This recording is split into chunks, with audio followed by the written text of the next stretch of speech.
Yeah. Because it'll.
And it has, so if you just. Oh, it has the bump. Yes, I made it myself. Hey, so. You're pretty good. Thanks. So you'll just be able to move just above it.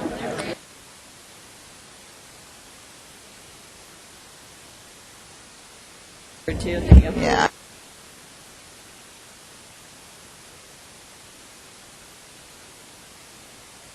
On? Yeah. Now it is. So it's right, Oh, it's okay. right above the table. Yeah.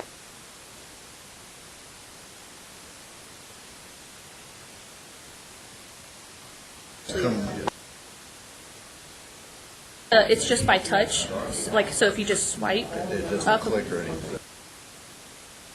Have to. Oh, it's just by. so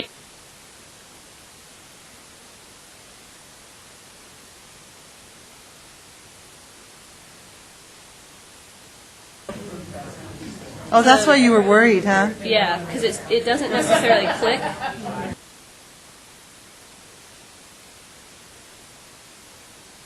So that's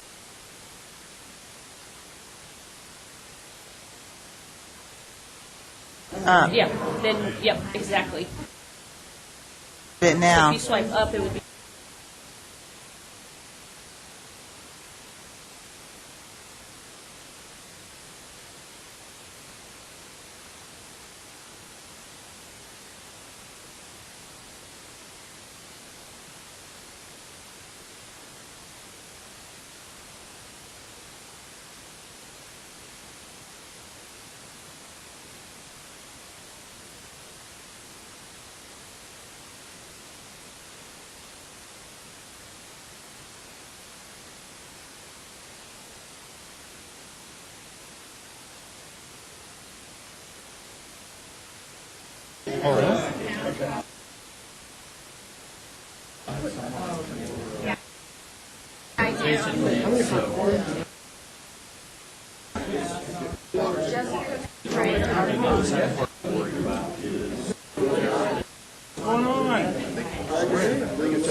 Good morning, everyone. If I can have everybody move towards your seats, please.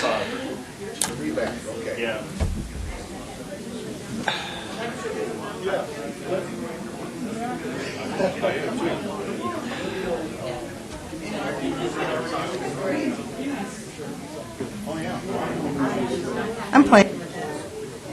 See, it's on.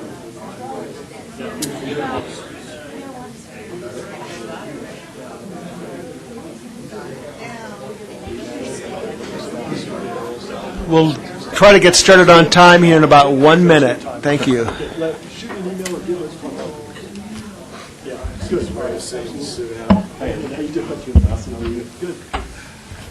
Hey, Mark.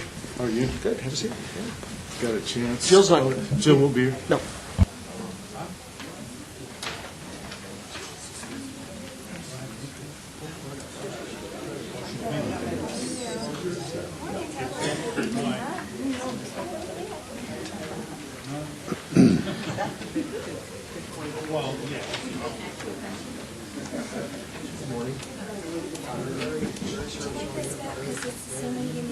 That's okay. You can share it with somebody.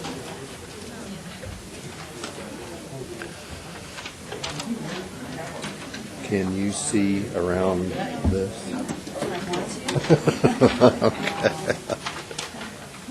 Holy mackerel. What did you do now? I want to talk on the microphone just to... I hadn't even gotten that far yet. I'm not sure, but someone gave these to me. Did you just call me old? Do you know when I was on the just called phone me the other old. day, my phone started speaking Spanish. Okay, just everything. Man, we need something like this over there. T-Mobile, and they said, well, sometimes, and I didn't even tell, maybe I didn't ask my AD. You know our monitors are 20 years old at City Council. Well, good morning, everybody, and welcome to our regular meeting of the Pikes Peak Area Council of Governments. My name is Norm Steen. I'm your chair, Teller County Commissioner. We're going to start with something we've done a very long time. I want to give it, before we go to introductions, is how to work the brand-new microphones in front of you. Brand-new microphones. So, Rick, you want to start us off with just a little course of instruction? Yes, please. And of course, Jenny is our technician supreme, so she can jump in and help me out if I make a mistake. First of all, you'll recall that we had the cordless microphones, that we had lots of interference and screeching many meetings in a row. So we decided to buy some hardwire shielded cable system. So the positives are we should not have the interference and the screeching. The negatives are they are hardwired and they're more difficult to move around. But the on-off button is to the right of center. If you'll please experiment, and you'll see the little red button on the base will go on, as well as a red circle around the mic.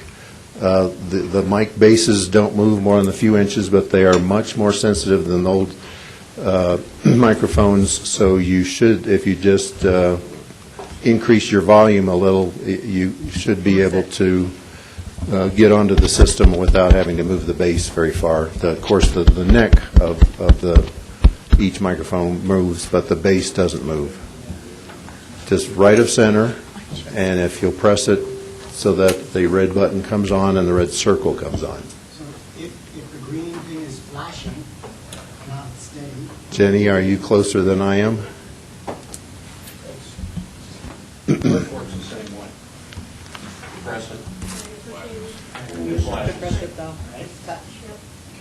Commissioner Waller, yours is not working? I don't think so. It's on now. I don't know what I did. Oh, we should begin. Oh, boy. We're going to really show how technically challenged we are this morning. Oh, this is going to take. Hello? Hello. Just walked right in. So that's off. How are you? Wow, I couldn't hear that at all. That's amazing. Okay. One thing you notice,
Try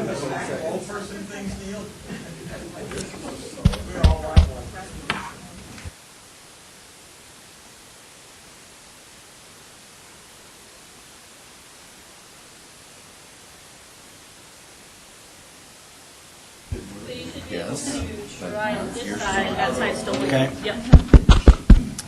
Hey, I got mine down, Rick. Okay, well, having gotten through that, we'll move on with the rest of the, lost complete control of the meeting here. How did you turn it on? Just hit the right button one time. All right, we do have a quorum. We'll proceed with introductions. And again, my name is Norm Steen, Taylor County Commissioner, your chair. Mine's still flashing. Mine, it's not coming on. That's by design. Who said that? It's a soft touch. Don't make me mad. Mark Waller, El Paso County, soon to be city council member from District. In your dreams. Okay, Hamilton, El Paso County Commissioner, District 5. Andy Gunning, Executive Director, PPACG. Stan Vanderwerf, El Paso County Commissioner, and the mic still doesn't work. Tyler Stevens from Mountain Falls. Ken Duran here, Manatee Springs. Larry Storm, Military Clerk, Council of Chamber, EDC. Gary Garland, Airport Academy, Deputy Chief. John Youssef, 21st Base Communications. Jake Middleton, Vice Point Commander, Freeburg, Air Force Base. Rod Chisholm, Deputy Garrison Commander, Fort Carson. Dick Ellison, Airport County Commissioner. Turner Smith, Town of Raymond. Don Wilson, Mayor, Town of Monument. Andy Pico, Colorado Springs City Council. Yolanda Avila, Colorado Springs City Council, District 4, and Puma. And the dog under the table. All right, well, thank you, everybody, and thank you for the introductions. Have a motion to approve the agenda, please. So moved. Second. And all in favor? No. Aye. Thank you. Agenda's approved. Public comments. We're going to begin with a presentation from an old friend of the Pikes Peak region, Sally Clark. Now with the United States Department of Agriculture Rural Development Program, State of Colorado. Welcome, Sally. Good morning. Different to be on this side. I wanted to, I don't know if this microphone is on. Can you hear me? It's not on. All right. Use your outside button. I wasn't listening. Oh, it worked.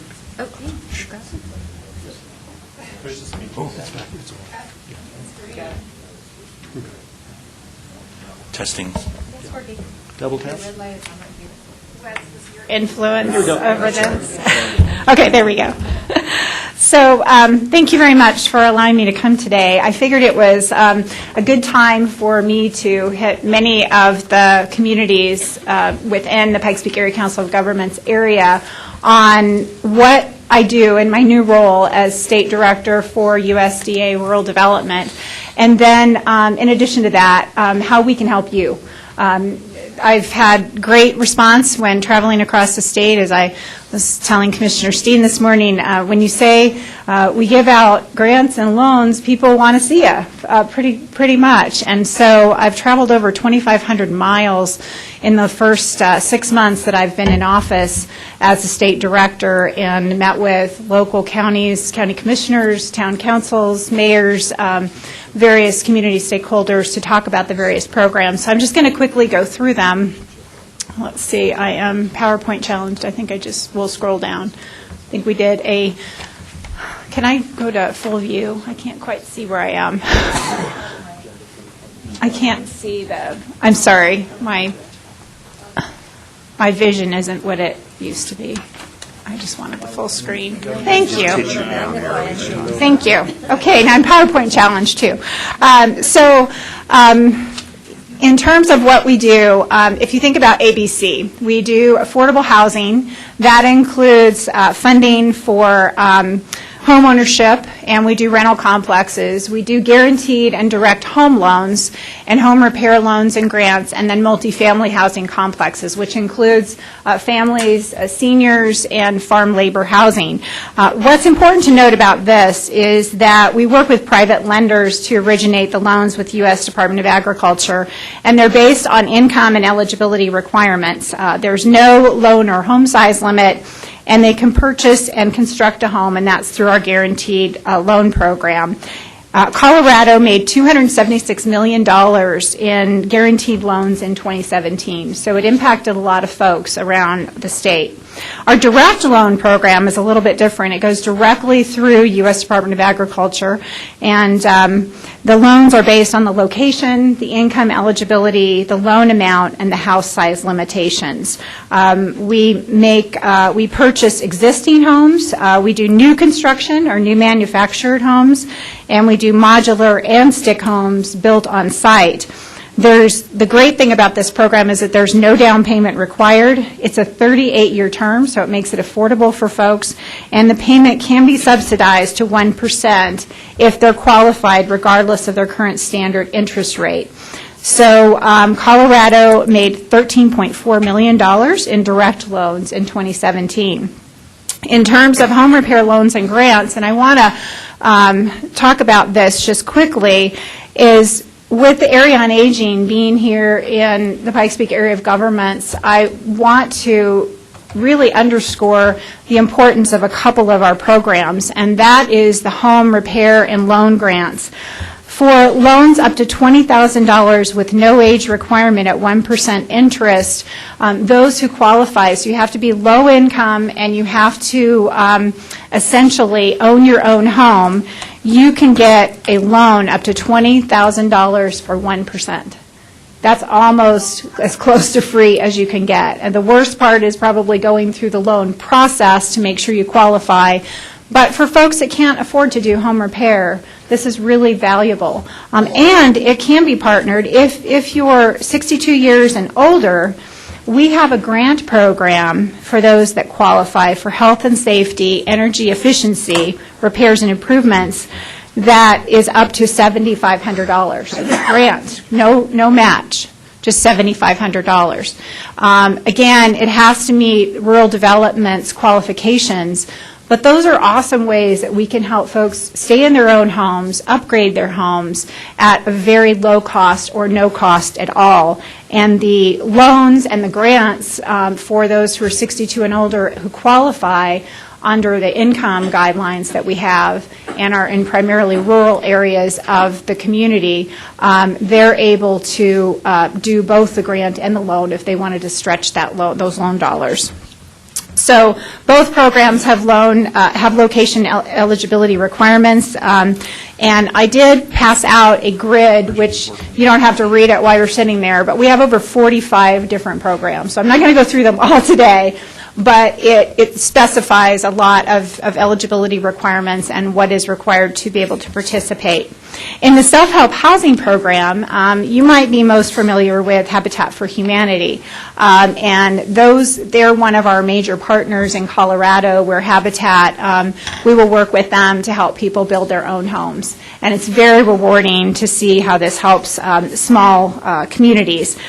Families building their homes receive a loan from the USDA, and the program is currently available in Alamosa, Fremont, Mason, and Morgan counties, but we would like to reach out to you if you would like to work with us from your county or your city or town to see how we can help you through that program.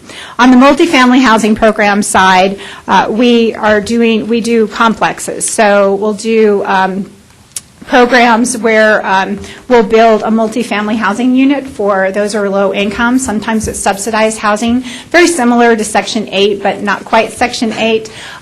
We also do farm labor housing as well as senior complexes. So those are a couple of programs that are available to communities that, and to qualify, it's sometimes, all of our programs are different, so there's no one definition for what is the definition of rural.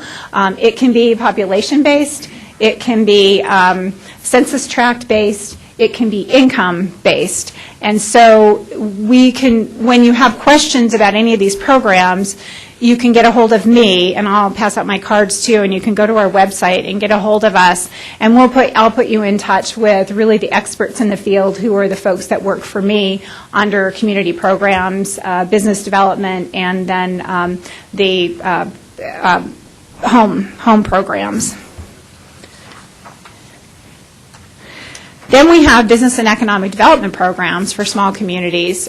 We provide funding for technical assistance, business startups. We do guaranteed loans. We also do business development grants and value-added producer, and I'm going to talk just quickly a little bit about what those can be. Our business programs really do provide those resources for communities that can't afford it. We interface with economic development agencies, with local chambers, with the small business development centers, housing authorities, Rotary clubs, other business organizations. A lot of them are economic development based, and one of the most effective has been the revolving loan fund. And then we do, the C is for community infrastructure. So we have grant possibilities for fire departments, for police departments, for sheriff's offices. If they serve primarily rural areas, they can qualify for grants. And I'll talk a little bit about what those might look like as we go into the presentation and give you some really samples of what we've done. The qualification for the community infrastructure piece is populations of 20,000 or less, and only applies to incorporated areas, and 40 years or useful life of the facility. The interest rates are fixed and currently 3.5%, and there are no prepayment penalties. One of the things about our grant programs and our loan programs is the loans can come in at 40 years. So when you amortize a large project over a 40-year period, it really lowers your interest rate.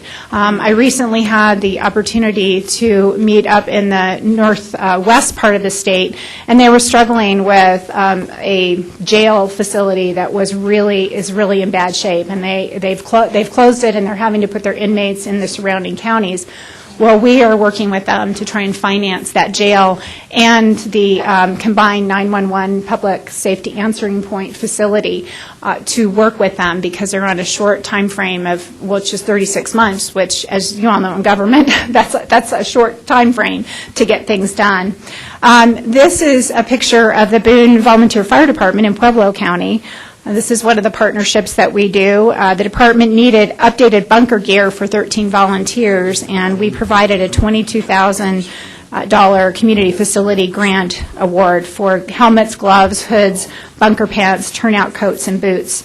And their gear was over 30 years old, and so the standard gear is 10, and the department also raised $10,000 through donations to partner with us. When we talk about the mutual self-help homeownership and community facility grants, on the left we this was a project that was done in Fremont County. We worked with the Upper Arkansas Area COG, and we just started the process, and the group works in tandem to build their own homes. So this is something that we're currently offering in 4 areas around the state, but we certainly would love to expand that. And then on the right-hand side is the City of Florence. That's Chief De Laurentiis. He was successful with his department in obtaining several grants. They've come back to us several times because they realized that this was such a great program to assist the department with drug and opioid issues. The grants were for surveillance equipment and undercover vehicle and officer personal safety equipment. He had a strong message about the issues of what's happening with drugs in that part of the state are significantly worse than anywhere else in the state of Colorado. And his message is, don't come to Florence. We don't want you here. They are not tolerating the cartels that are coming in and trying to set up shop in their local community of Florence. So that's just one example of how local police and fire and public safety can partake of our grant programs. And this one's kind of fun. This is a value-added producer grant on the left. This was the Jumpin' Good Goats in Buena Vista. They received a $100,000 value-added producer grant in 2014. for working capital and business expansion for a goat dairy to expand their product base. So if you have a business and you want to expand, the value-added producer grants can help you.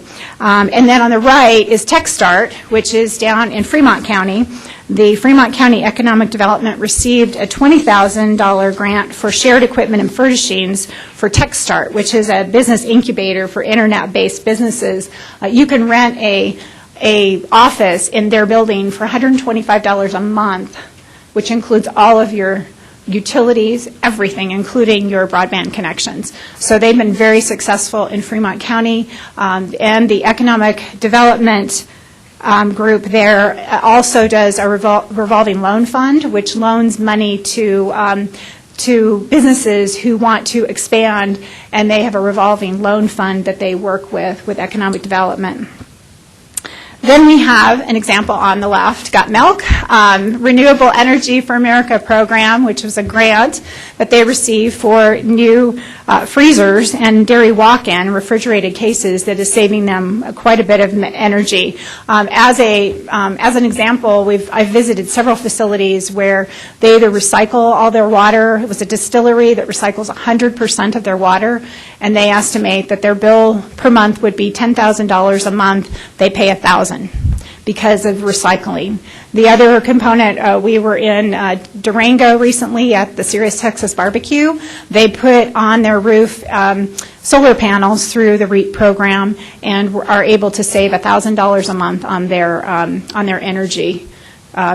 So that's really very important. And then on the right-hand side is the White Rock Specialties in Mosca, and that was $1.8 million to purchase an old high school, and they retrofitted it for a potato processing facility. So one of the things I just wanted to quickly mention, and then we'll wrap it up here, is that USDA has been very significantly involved in the combating the opioid crisis. Those who are in rural areas are experiencing it at higher rates, percentage-wise, than even in urban locations. And so we've been convening regional roundtables. We have a web page, which is, I passed out a card that you can get more information on that. Thank you, Norm, for showing that to everyone. And then we will prioritize our investments in 2 key grant programs to address this. And I just wanted to quickly talk about that because the applications are due June 4th. So if communities, they'll be eligible for grants up to $150,000 for innovative projects such as mobile treatment clinics, community facility grants, maybe up to 75% of the eligible projects. And in addition to that, nonprofits, organizations, rural communities can apply for these dollars. And then we have also the distance learning and telemedicine. And as that is related, the priority for those applications proposes innovative projects. This picture actually was taken down in, I believe we were down in the Alamosa area. So you can see how local communities have really responded to meth and heroin and the opioid crisis. But eligible proposals can receive 10 priority points on their applications if they hook into the opioid crisis. And the other component that's important is in distance learning and telemedicine is STEM-related education. So if there's a library that needs new computers, for instance, and they would like to apply for a grant, that is something that they can do. Again, it has to meet our rural definitions, but it is available to them. So it can really help local communities that couldn't otherwise afford it. So really in closing, here's the 3 things that we do. If you're like me, I can only remember 3 things at a time. So ABC is easy to remember. It's affordable housing, it's business and economic development, and it's community infrastructure. And then here we have 6 offices around Colorado. Here's our different locations. My main office is in the Denver Federal Center up near Lakewood. And then we have one in the northeast part of the state, which is over in Ray. On the left side of the screen is our Craig office up in the northwest part of the state. We're down in Delta, and then down in Cortez in the very lowest part of the state on the western side, and then Alamosa, and then our other office is in Los Animas, and we have different folks who are in all of those different offices. So I would encourage you to certainly follow us on social media, check out our website. If you have questions, and I'll give my cards out too, please don't hesitate to shoot me an email. If it's a project that you think is valuable, we will provide that early assistance to let you know if it's eligible and how it can be successful. What we don't like is when folks get all the way down the road and then they're like, oh, we have this great water project, but then we find out that there's something that they did in between that makes them not qualify. We want to get in on the front end of any project, not on the back end. The other thing I wanted to mention, which I think is important, is that even large counties can qualify for some of these.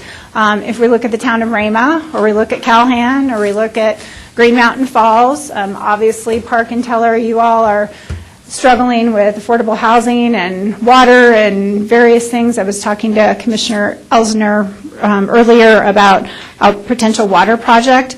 Get in with us early, because if I had known about these programs in El Paso County when I was sat here in this boardroom, I would have prevailed myself of rural development.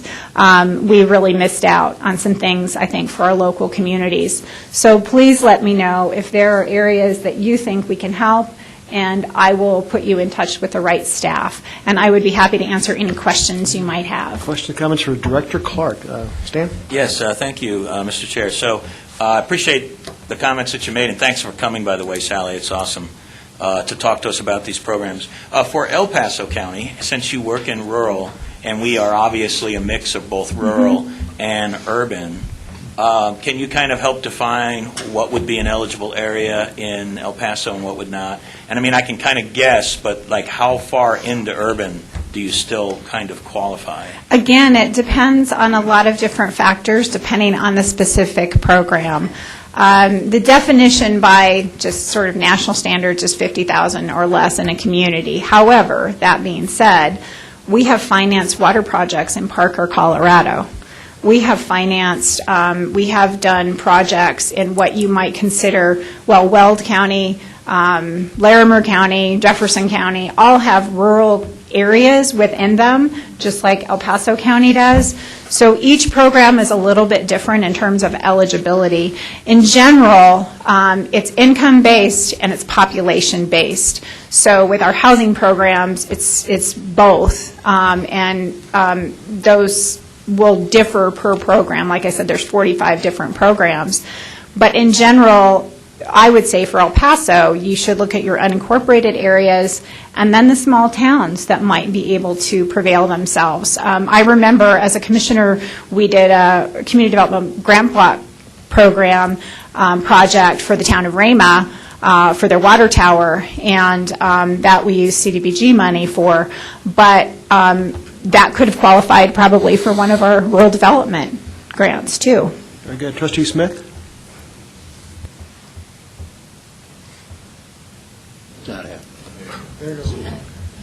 Thank you, Mr. Chairman. Sally, we had an inspection done of our lagoon by the State Health Department, and they've told us that it is in a floodplain and will need to be moved by 2022. We currently have loans from USDA from when we did a new sewer collection system and a water distribution system. Is it possible that we would still qualify for doing something with our lagoon? I can certainly look into that. Trustee Smith, if you could just email me just a little quick paragraph about what it's on, and then I will pass it on to our water and environmental programs folks who can then follow up with you to see what the possibilities are. So that may be something. We're also working with, we're trying to work with counties that are dealing with some of their landfill issues with the Colorado Department of Health and Environment that is cracking down on, they're trying to figure out, where the contamination may be, or if there's contamination in the soil. We're trying to do that as a group project around the state because that's a struggle for those rural communities to come up with the dollars for that. So it's possible. Again, I'm the state director. I'm not always the expert in every program, but I will put you in touch with the right people, and we'll get you an answer on that. We're in the very early stages of this. So far, all we've done is an engineering study, and we're going to be talking to some more folks about that this evening. So when I say we're in the very early stages, I mean we're barely tiptoeing into the water. One of the things that our secretary has said is the infrastructure, partnerships, and innovation, IPI, is extremely important to us, and we partner a lot with CDPHE, the Colorado Department of Health and Environment. We partner with Department of Local Affairs. We can interface with our partners who are right down the hall from me at the Natural Resources Conservation Service, as well as Farm Service Agency. So we're close by if we want to do, sort of a group, because we would have to partner. And sometimes we can utilize some of those dollars to pool them together to make a better project too. And we're not limited necessarily just because one federal project doesn't always preclude us from using dollars from another federal pool of money. I'm led to believe this will be a 7-figure project. Okay. Which is significant for you, yeah. 125 people, we've got I know. 55 users. I know. I use you as a great example of a small community being in a large county that can still qualify for our programs. Well, you've helped us many times. You're well aware of our situation. Yep.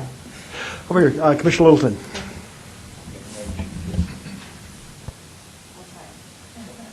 There you go. All right, we did it. Apparently, there can only be so many mics on at one time. We found out. There's going to be 3 microphones on at one time. So, Sally, thanks for presenting to us today. So, having been on this side before, you know how extremely helpful it would be for us to just have a list that possibly you as the state director, could go down and go check, I see El Paso County, having staff follow these programs, because or be aware of them. So if you guys ever wanted to pursue X, Y, or Z, these are the ones you would be eligible for within El Paso County. So that we don't spin our wheels on this side or have staff, look at different things that we are absolutely not eligible for. So could you assist us with that? Actually, this morning, I believe at 9 a.m., Jim Reed was having a conversation with Kevin McCann, who's my Director of Community Programs, to talk about that very thing. So I was down and briefly met with the county administrator, and Deanne McCann from Economic Development, and I think Tim Woken was there, and we talked about possibilities. So again, have them get in touch with us, because we don't always know what your issues are, but Manitou probably could qualify for some things too as well, Mayor Drury. Good. If a municipality takes on debt in the form of the loan, does that have to be approved by the voters? I think that would be up to your local of how you partner together. I mean, you could look at a lease purchase, something that would be different. We do a lot of lease purchases for I that bet. reason. Yeah. Yeah, but I was wondering if it was a straight loan debt, that presumably would have to be approved. It would depend on your local situation. We don't get really involved in that part. It would just need, if it had to go to the ballot, it would need to get approved, obviously, to go forward with it. But we can do all kinds of different types of financing for local communities. I would check with the attorney, but the answer is likely yes. Any other questions for Director Clark? Sally, any other questions? So thank you. I'm back and forth. I live up in Denver a couple days a week and come back here back and forth too. Well, Sally, this conversation started many, many years ago. Right. Thank you for coming back, and I hope that today is just the start of many new conversations in your new role. We're very excited. We hear that our Secretary of Agriculture will be visiting Colorado next week. Colorado, New Mexico, I believe, and Wyoming and Nebraska. So he's got some road miles to put on, too. So thank you. Let me know if you have any questions, and don't hesitate to email me. We did a Habitat for Humanity project up in Woodland Park. I have yet to get up there. It was bad timing on a certain day, but we'll make sure that I get up there and see that project. Yeah, so thanks for your partnership, and let me know how I can help. Thank you, Sally. All right, item 3B, I'm going to let Andy Gunning cue this up for us. Sure, I'll cue it up, and Jessica McMullen's going to join us as well. This is a little bit of a retrospective thank you for all the volunteers that help support the work that we do here at PPACG. The month of April was actually volunteer month, or there was a week, I forget if it was a week or a full month, but we have a ton of volunteers that help support all the work that we do here at PPACG with our CAC committee, mobility coordinating committee. We have just in the AAA area, I'm told close to 4,000 volunteer hours for folks that staff our front desk and connect seniors and caregivers for seniors with services that we have throughout the three-county region. So really just a phenomenal amount of volunteer support that goes into all the stuff that we do here, whether it's committee work or actual volunteer work at our front desk with the AAA services that we provide. So we thought we should put this on the agenda. Actually, Councilmember Thompson kind of reminded us that, hey, we sort of missed it in April, so why don't we think about doing something? We'll get ahead of it next year, but I'm going to turn it over to Jessica and let her know what we're doing today. So I wanted to say thank you all, especially to Councilmember Thompson. Sharon is the one who reminded us that it's Volunteer Appreciation Month for April. Our Area Agency on Aging hosts a volunteer appreciation luncheon, so they do get that thank you, but we wanted them to get a special thank you from the board. So what we discussed doing is having all of you stand up and mush together and all at once say thank you to our volunteers, which we will send out to them. Where are we mushing? Ideally, in front of the Pikes Peak Area Council of Governments sign. So, if you don't know the impact, those who may be new to Pikes Peak County, you can look at the back side of page 2 of your agenda. Those are the committees that we staff: the Air Quality Technical Committee, Community Advisory Committee, Mobility Coordinating Committee, Regional Advisory Council, Transportation Advisory Committee, or TAC, Water Quality Management Committee. All of these folks are community members who take their time, their energy, their talents, and I can tell you, I mean, just to cue this up as well, we take these views seriously. I mean, you've seen it at work sessions, the work products we go through, sometimes very detailed, very technical, and they just do it because it's the good thing to do. So in advance of everybody else, I'm sure speaking for the whole board, thank you for everybody who commits their time and energy. And if you don't have it, also included in your packet is the schedule when these committees meet. Take some time out of your schedule, your busy schedule here. Go to those meetings. Say hello to the volunteers personally. Look through. I mean, just engage in that conversation that they wade through before it comes to this board. So, and I'll chime in. If you don't know who your region's Community Advisory Committee member is, you need to talk to them. Your CAC members are extraordinary advocates for each of your communities and are going out of their way to make sure that your community knows what's going on at PPACG. They do the yeoman's work. They're great folks. We've talked about how really the actions that we take here at the board, that table is set at the committee level. The menu that we extending the analogy a little bit, the menu we eat is prepared by the committees at some very detailed meetings. So once again, thank you. So it's time. Stand up, go over towards the Pikes Peak Area Council of Governments. That is on our left. Andy, if you wouldn't mind helping Councilmember Avila.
All right.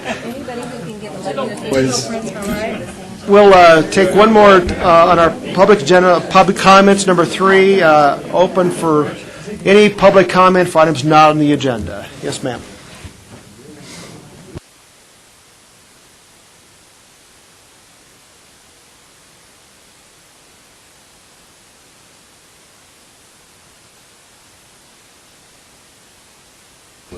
Thank you. Deborah Stout Meininger, community advocate, citizen scientist. I come today because I'm sharing with as many of the elected officials of all communities that are represented here, as well as the military who are here, of our concerns.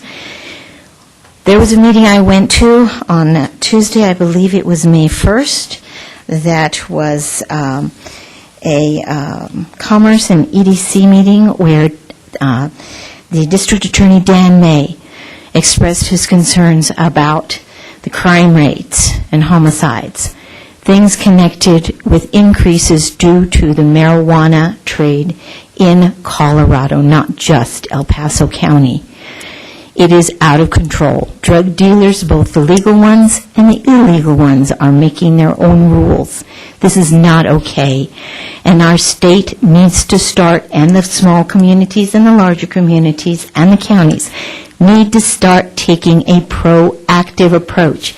And do we need to bring 4,000 more troops into this toxic environment with the wind turbine issues, water contamination issues from fracking that have not been properly addressed, which does affect the health of not just the community, but our military members as well as our emergency responders in their health? This needs to change. This needs to be addressed before we bring more military into it. There were 4 other sites that were listed in the Colorado Springs Business Journal. Maybe those sites need to have their chance at it rather than Fort Carson until Colorado, the state, as well as the communities, get it on board whether they think it's more important for us to focus on our communities and our military health and safety, or focus on marijuana money no matter where it comes from, because the black market is out of control. And the loopholes that our senators are leaving, that are not being proactively addressed by our counties, some counties are. Teller County is. Evidently, some of the smaller communities out down south are. El Paso County, we have not been aggressive enough.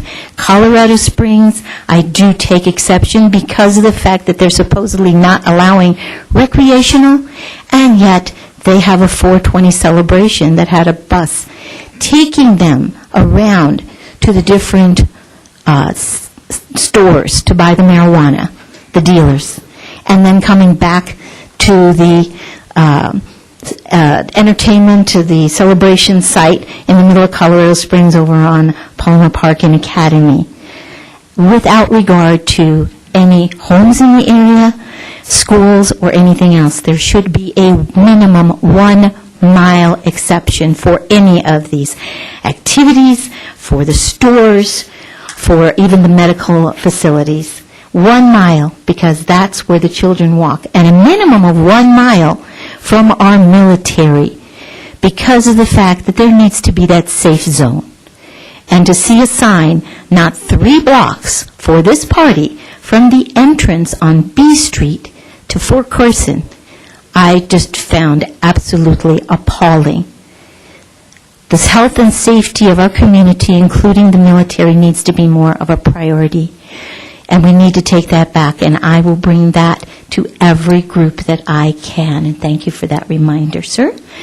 And I appreciate every county who has been fighting this proactively, and Teller County has been one of them. So has Pueblo County and many others. We are lagging behind because in 2017, there was only a handful of drug busts waiting for this new Senate bill to go through on the plants limits, but Pueblo didn't wait for that. Teller County didn't wait for that. Alamosa didn't wait for that. A lot of these counties are not waiting for those things to happen. They are proactively addressing it, and we need to here. We have an added incentive because of all the military facilities within El Paso County.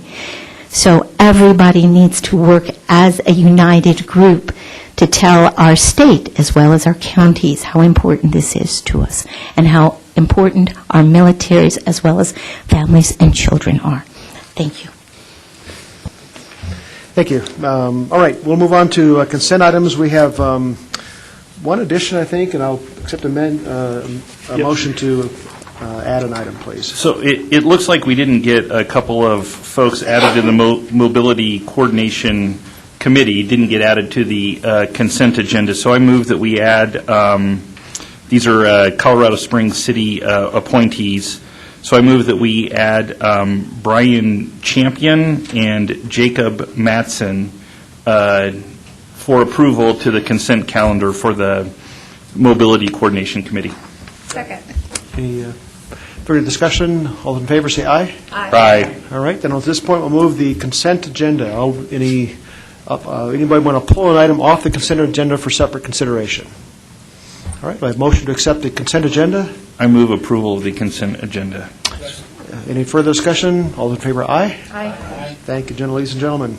All right, action item 5A, financial audit. And Andy, you want to key this up or let Casey take this? Casey will come on up. All right. And with a brief presentation by our auditor. All right, thank you. Casey Partridge, Finance Manager for PPACG. We had our annual audit. Auditors came out twice this year. In November, they came out for a week to go over some preliminary numbers, and then they came back out in March. We have a new auditing firm this year, Stockman Cash Ryan and Company. Board approved that last October, I think, to go with a new auditing firm. And here to present is Ellen Fisher and Louis Malloy are here from Stockman Cass to present our audit for your approval. We are asking that there are 3 options you can approve as presented. You can approve with any changes, or you can send it back. We are asking for approval. But they'll will present and give you an opportunity to ask any questions.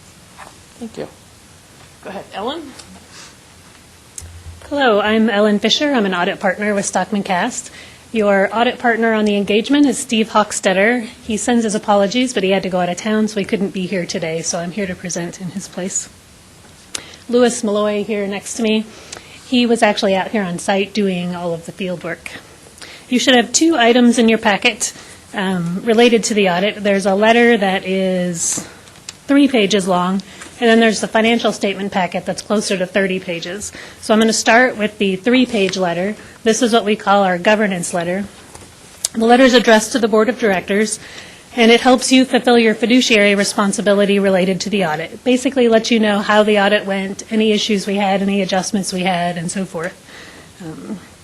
So the first section, qualitative aspects of accounting practices, says that no new accounting policies were adopted, and the application of existing policies was not changed during 2017. And that's important for you to know because it means the information that you're receiving from year to year is presented on a consistent basis, so therefore it's comparable. The next section talks about accounting estimates. Basically, all financial statements have accounting estimates in them, and as far as auditors, we see that as a risk, because anytime there's an estimate, there's some judgment involved in coming up with those numbers. So we point out the significant estimates in your financials here. The estimated useful lives of capital and other non-current assets, the collectability of accounts receivable, and potential refunds of disallowed costs related to government grants. We do spend a fair amount of time looking at those estimates, and we did determine that they are reasonable in relation to the financial statements. At the bottom of the page, there were no difficulties encountered in performing the audit. The audit went very smoothly. Everything was ready for us. Casey does a good job of preparing for the audit, and therefore it went very smoothly. The top of the second page, there were no corrected or uncorrected misstatements. Now, the wording in here does need to change. basically infers that there was an adjustment and that correction was made, and that was a mistake on our part. There were no adjustments to the financial statements. And again, that's important to you because it means the financials you're getting throughout the year are accurate and you can rely on them. We had no disagreements with management. We do have management sign what we call a management representation letter at the end of the audit. That letter is from management to us, and it basically says that they provided us with all the information we asked for. We had access to all the people and documents that we wanted access to, and management takes responsibility for the financial statements. There were no consultations with other independent accountants, and what this paragraph is getting at is it would theoretically be possible for management to do what we call opinion shopping. If they didn't like how we were going to account for a specific transaction, they could go out to other accountants, ask how they would account for it, and potentially request to change auditors because of that. Under our professional standards, if they do that, the other accountant has to check with us to make sure they have all the facts. So when we say that we're not aware of consultations with other accountants, it's because no other accountants contacted us. And then there were no other audit findings or issues to report to you. Under other matters, it talks about the management discussion and analysis and the budgetary comparison schedules. We do not audit those schedules, but you are required to include those in the packet. The top of page 3, it talks about the schedule of expenditures of federal awards. While we don't explicitly audit that schedule, we do perform what we call uniform guidance audit procedures on your expenditures of federal awards. So in the end, we actually do basically audit that schedule. I'm going to move on to the financial statement packet. The first page after the table of contents is the independent auditor's report.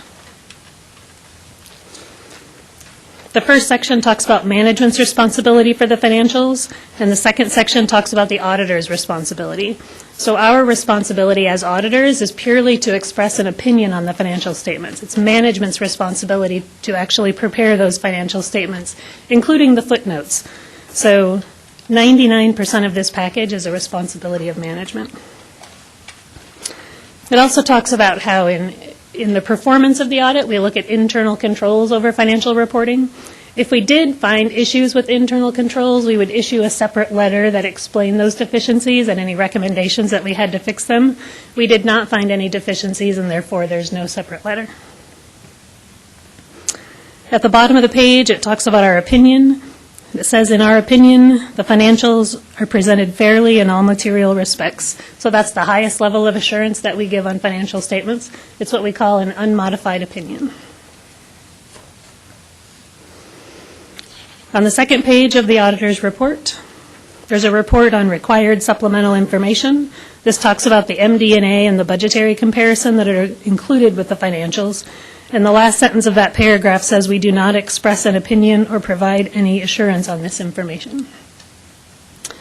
The next section, report on other supplemental information. This would be the schedule of expenditures of federal awards. And we do issue an opinion on that. The second paragraph in that section, the last statement, says the information is fairly stated in all material respects in relation to the basic financials as a whole.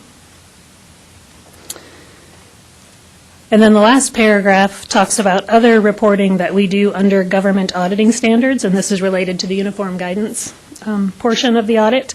We do not put a conclusion here, but later in the package you'll see our conclusion in those areas.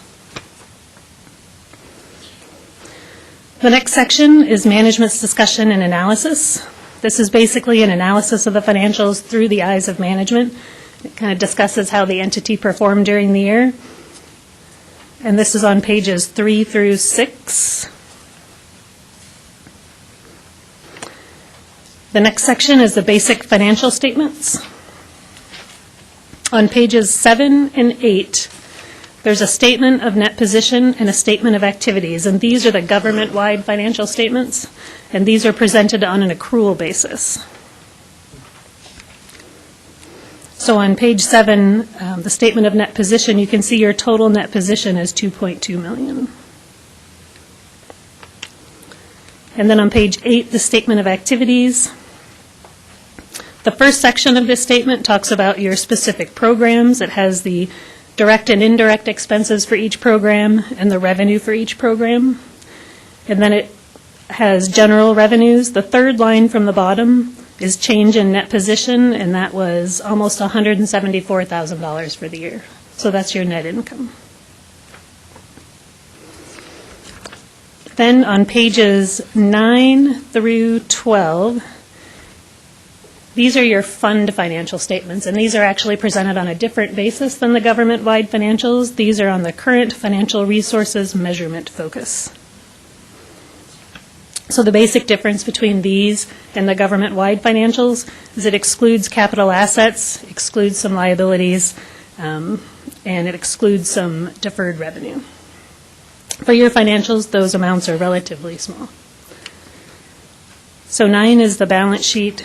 10 is a reconciliation between the fund balance sheet and the government-wide balance sheet. And then for your statement of activities, the statement of revenues, expenditures, and changes in fund balance is the same as the statement of activities. Again, on page 12, there's a reconciliation of the difference between those two bases of accounting.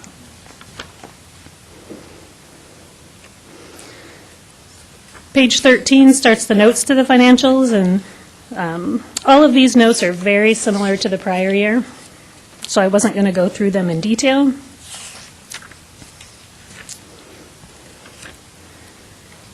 I'm going to skip to page 20.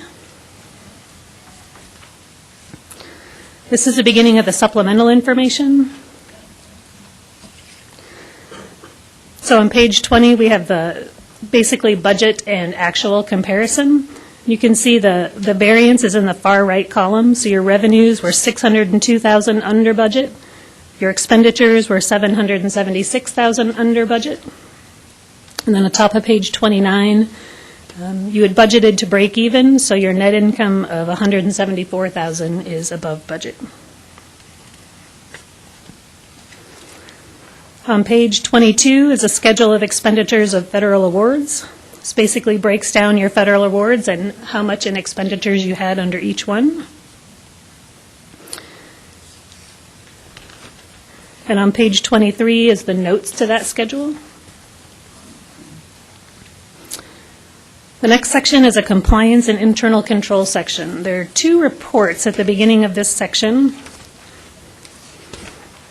And then on page 28 is a summary of these two reports. And I'm just going to go through the summary because it's much easier to understand.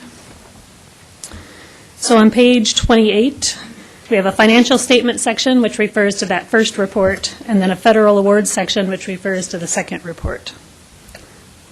Under financial statements, the type of the auditor's report was unmodified, and again, that's the highest level of assurance that you can have. Internal control over financial reporting, it says there were no material weaknesses and no significant deficiencies. And then as far as non-compliance material to the financials, there were none. Under the federal awards section, a lot of the testing in this section is compliance testing to make sure you're in compliance with your federal awards. Again, there were no material weaknesses and no significant deficiencies in internal control identified. The type of auditor's report issued was unmodified. And there were no audit findings required to be reported. Number 4 just breaks down your major programs. Those are the programs that we actually tested. And the dollar threshold used to distinguish between Type A and Type B programs is $750,000, and that's a number that's basically dictated by the uniform guidance. And then you did qualify as a low-risk auditee. On page 29, schedule of findings and question costs, there's nothing to report. And then on page 30, the summary schedule of prior audit findings, there again were no matters to report. Anybody have questions, comments for, yes? Trustee Smith. Yes, I have a question I would like to put to Casey, please.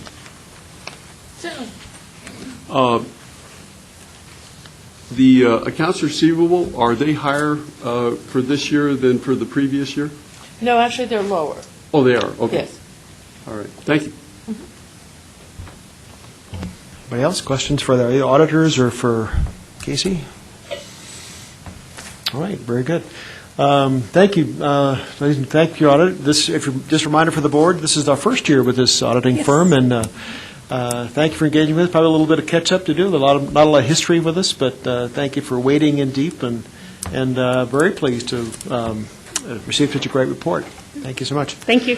All right, we have a proposed motion on agenda item 5A. Proposed motion is that the PPACG Board of Directors approves the 2017 management letter and audit as submitted by Stockman, Cast, Ryan and Company. So moved. Motion. Second. And a second. Any discussion? All's in favor, say aye. Aye. Opposed, nay. Thank you very much. And thank you, Casey, and congratulations. Thank you.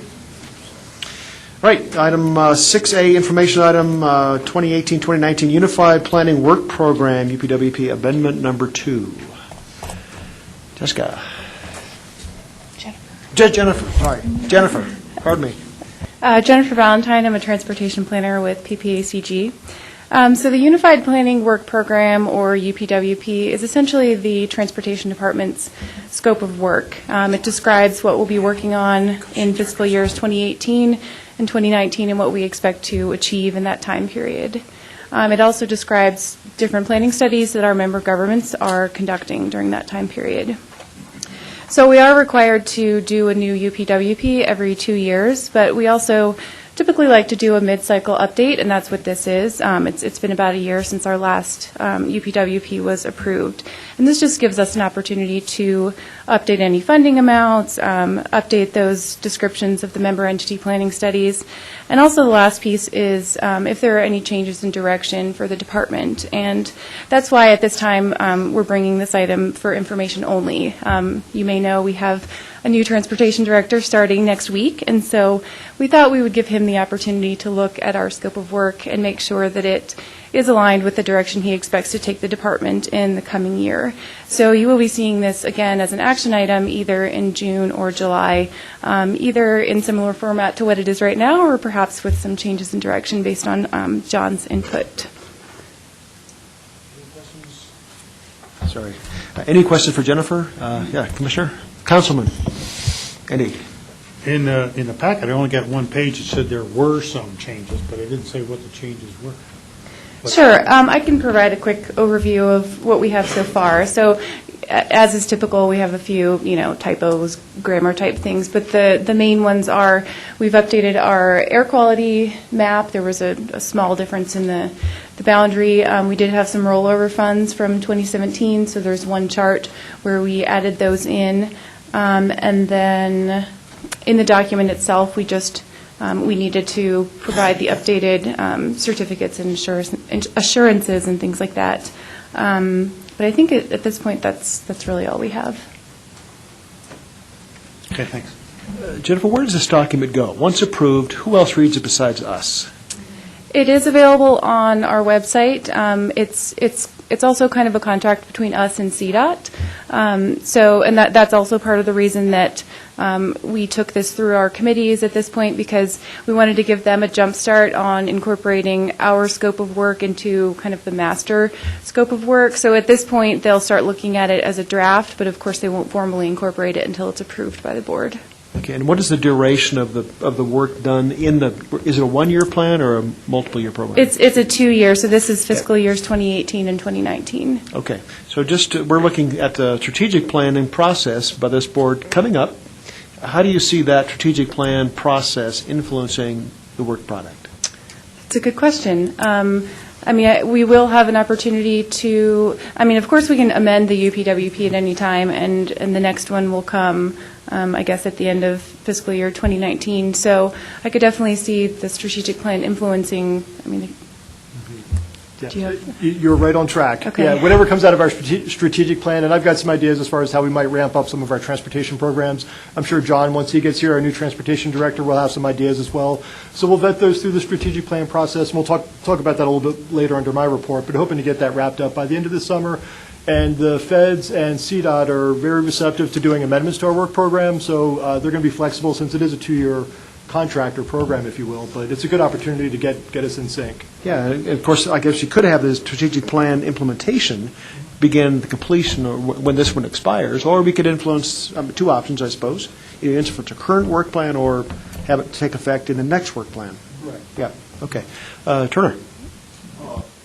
Yes. Does this include what each municipality is doing separately? Well, so we request from each of our member governments a description of planning studies that they're currently working on. So that's just planning studies. It's not every, roadway project, signal timing, things like that. We don't always get complete information from them, but we include everything that we have, that we receive. Other questions, comments for Jennifer? All right, thank you so much. Item 6B, legislative, big news. As you know, today is the final day of the 2018 legislative session. I don't know, probably going to go to midnight tonight. By law, they're allowed to go up to midnight. And we have some updates as of last night. I had a meeting until late last night. I didn't get these, so I'm excited to hear. Give me just a second. I'm calling in our lobbyist. Hello, Lauren. Give me a second, and I'll get you up on the microphone. Okay. So, as Norm just mentioned, Senate Bill 1 did pass the Senate in acceptance of all of the House amendments in concurrence. Other than that, the information that was sent out is actually accurate and up to date, other than two things. Senate Bill 15 is currently not on the calendar, and Senate Bill 221 died on in committee. Lauren, what's going on at the Capitol today? Sure. Thank you, Jessica. Thank you, everyone. Today's the last day of session, as you probably know. The two final issues, since the transportation bill passed out of both chambers yesterday, two remaining issues are the fight over the PARA bill, the Public Employee Retirement Association bill, and actually full-strength beer. So it's going to be a long day. In regard to Senate Bill 15, that bill finally made it through multiple conference committees, has passed, both chambers, will be on to the governor for signature. So as of this point, that's pretty much the big issues that are remaining. Can you give us some of the high points of what Senate Bill 1 looks like in terms of its how much in bonding, how much in local share, whether there are any new taxes included, and just some of the top peaks of the bill? So what we know is that it'll have a one-time $495 million appropriation. $37 million of that goes to the counties. That's going to be distributed through the HUTF fund. Another $150 million of that for 2019, and then $50 million a year over the next 20 years coming out of the general fund. Essentially, that's really it. The $50 million from the general fund is the dedicated long-term funding. So I anticipate there will be a ballot measure this year. If that ballot measure fails, then they can go to the ballot through this bill and ask the voters to approve bonding for the next 20 years. And that's up to $3 billion, right, Lauren? $2.4 billion.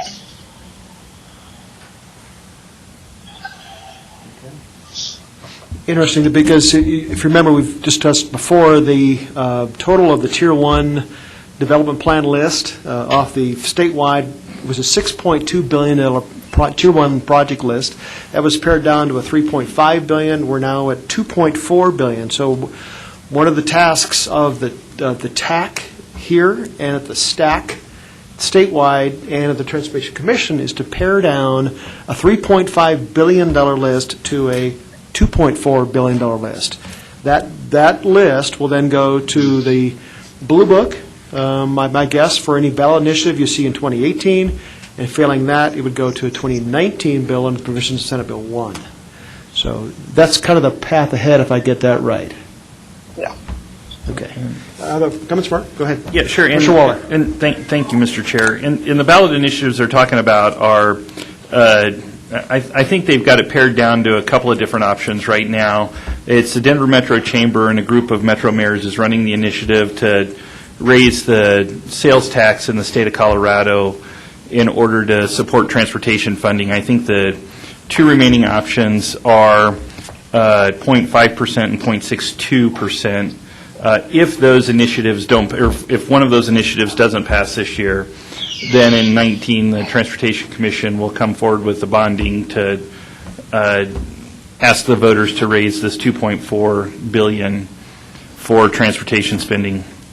On a personal unhappy note, I had an amendment on Senate Bill 1 that was put on in the Senate to significantly limit CDOT's ability to toll. It's something I'd been working on for a couple of months. That got stripped out in the House version.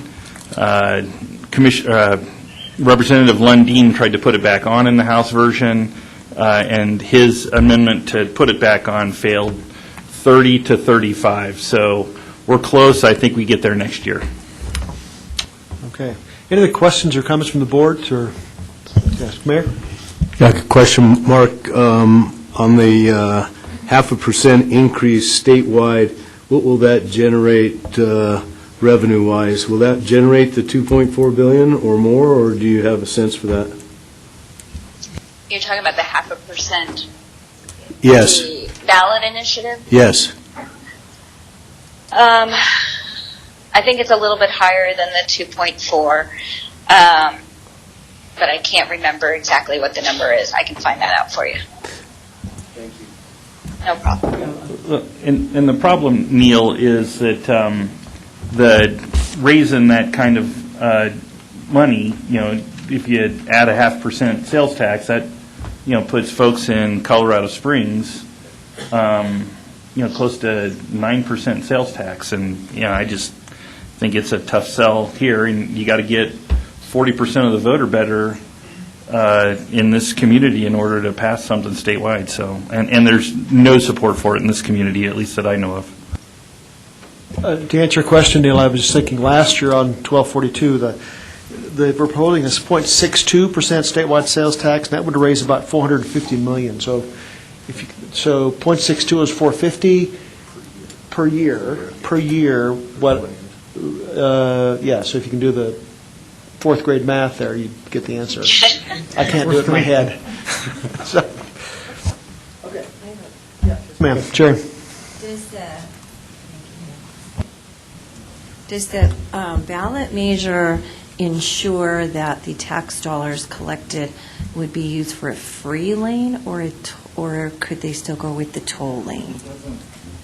And if it doesn't specify it, do we assume, since they kind of have stated anything that doesn't have environmental assessment done is going to potentially be a toll lane? Thank you. Yeah, no, it doesn't specify. The whole, this would just be to raise money for transportation spending. It wouldn't be to raise transportation spending for a specific project, whether it be tolled or not tolled.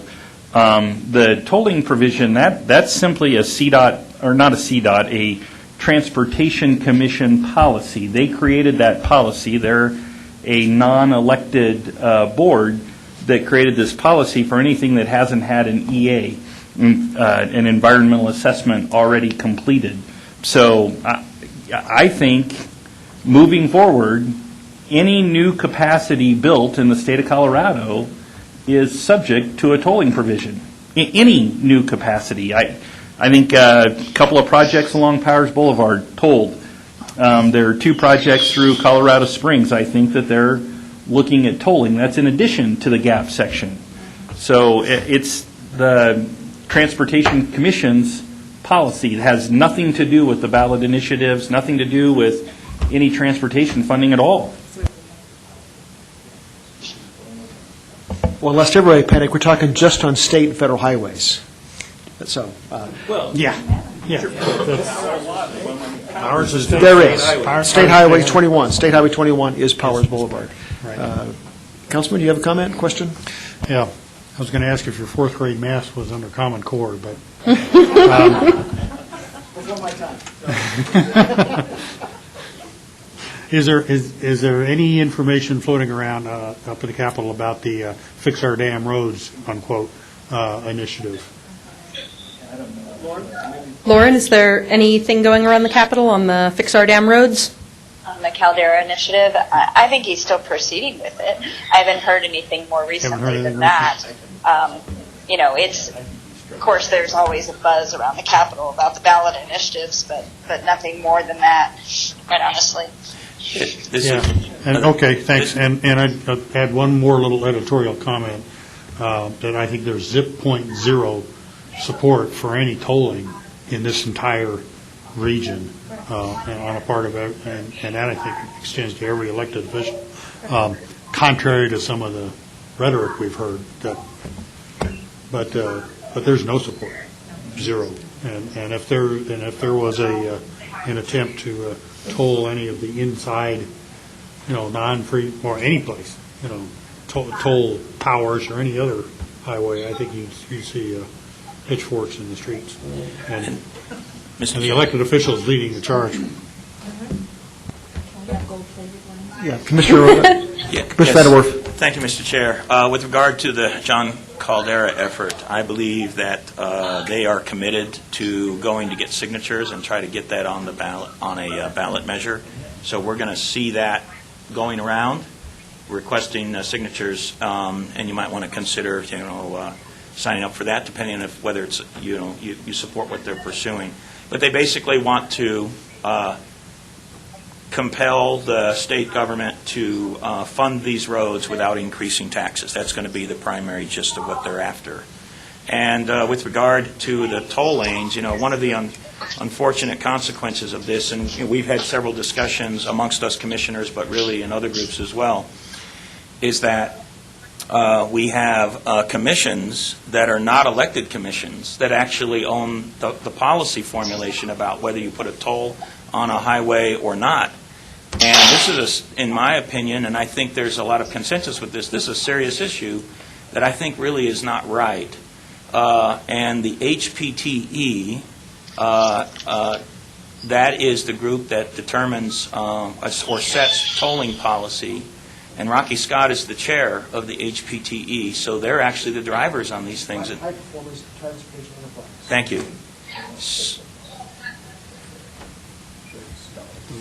So they set the rate, okay. So, so it is the commission and the HPTE that are really the drivers about tolling or not tolling. And my humble opinion is I think that's inappropriate. I think we need to make some changes to how this is done in Colorado. Thanks. They're all appointed by the governor, and we know who that is. So, for now. Can I chime in one last thing before we wrap up? Go ahead. This year was the first year we've had a lobbyist. Lauren has been at the Capitol working hard for us every single day of our very long session, and today is our last day. They're likely to be running very long, and I anticipate she's going to be very tired by the end of the day, especially after sending me emails at 11 p.m. last night. But I hope all of our board members know how much work she did for us and how hard she's been out there advocating for the Pikes Peak region and all of PPACG. Good. Lauren, thank you on behalf of the board for all your work this year. Thank you. Thank you all for having me. It's been a lot of fun. One quick calendar we still have our strategic plan for next year's 2019 agenda with Lauren. We don't have it on the calendar yet, I don't think, but we're still working on it. Okay, so stay tuned. The one final parting shot that we're going to pull from Lauren is a concept for our 2019 legislative plan from this board to the legislature. Stay tuned for that time and place announcement for how to get engaged in our 2019 legislature, 2018 adjourning today. So we don't miss a beat. Okay. Thank you all. Thank you. All right, very good. Thank you. Then we're on to reports, military reports. Let's start with Fort Carson. Rod? Thank you, Mr. Chair. The public comment period for the conversion of the brigade combat team that was under public comment ended on the 30th of April, and we've gotten the preliminary results. 75% of all the comments submitted were positive in support of having that conversion done at Fort Carson. Just a point of clarification, it would not be a growth in soldiers at Fort Carson. What's at stake here, or what the proposed action is one of our brigades that's currently deployed will be coming back, and it's in an infantry configuration and would be converted into an armor configuration. So if Fort Carson is not the selected location, then it's a loss of about 3,500 to 4,000 soldiers. If we're selected, our population would stay stable. So the other 4 alternatives, which were 4 other installations, would be gainers. Fort Carson would just maintain its population if it was selected. So that's and that was 75% of positive comments on that, which was pretty high. That's the highest public comment period for a major stationing action at Fort Carson that we've had comments on, highest percentage of positive. So I just wanted to bring that out and clarify that that's what we're facing here. As far as I've continued to report our deployment schedules. We've been pushing a lot of soldiers out. The 1st Brigade Combat Team, which is deployed. The 2nd Brigade Combat Team is almost 99% deployed now. Our Combat Aviation Brigade, our division headquarters, and a good part of our sustainment brigade will all be going out through the summer and next fall. So there's some goodness to that. Our training range intensity has been going down as we've been deploying, and that's been a good thing for us to manage the intensity that we had when we were dealing with some of the wildfires that we had previously as we were doing more intensive training with the high winds. So we have seen a little bit of moisture. We've seen a lot more ability to react. We've actually had soldiers that have been, whenever we did major firing, we had additional soldiers with paddles and fire department assets staged ready to go to get at any fires earlier. This year, after we've had the one midway, we've adjusted a lot of our procedures, and we haven't had as intensity of firing. And we're looking at some long-term solutions as well on continued buffering and bolstering up our mutual aid agreements, which have been great. We support off the installation. We get great support on the installation. The firefighting community, if they have the assets, they go wherever the emergency is, and that's been a great relationship, and there's been no failure there whatsoever. So that's all I have unless there's any questions.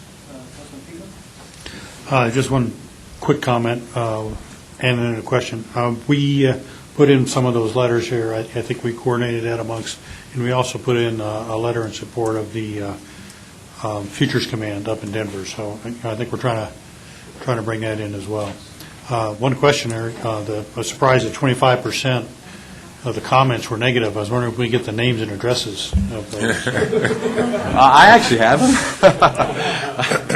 them. There's always a contingent of folks that are against any military, and all the negative comments that we had were of a similar contingent that we've had over years, particularly with Pinyon Canyon maneuver site.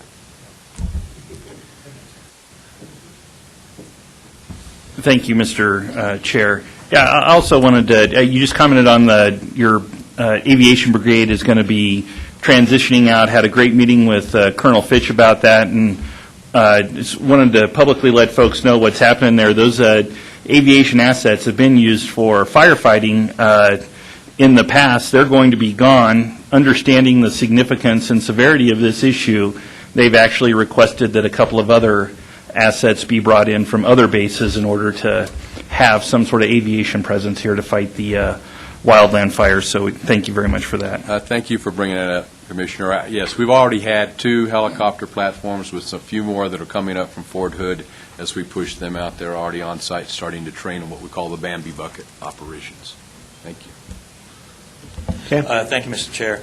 And I appreciate Commissioner Waller's comments. I'd like to expand on that just a little bit and from the county express our appreciation to Fort Carson for your support in the 117 fire. You guys were outstanding, fantastic. From my understanding, you deployed everything, ground vehicles, air vehicles, and had to stand down your training to help the county fight a 17-square-mile grass fire. I just for myself, but I believe I can speak for everybody else in the county, we thank you for that and appreciate your support. And I want to make sure that's known to everybody in this room about that. Thank you. Thank you, Commissioner.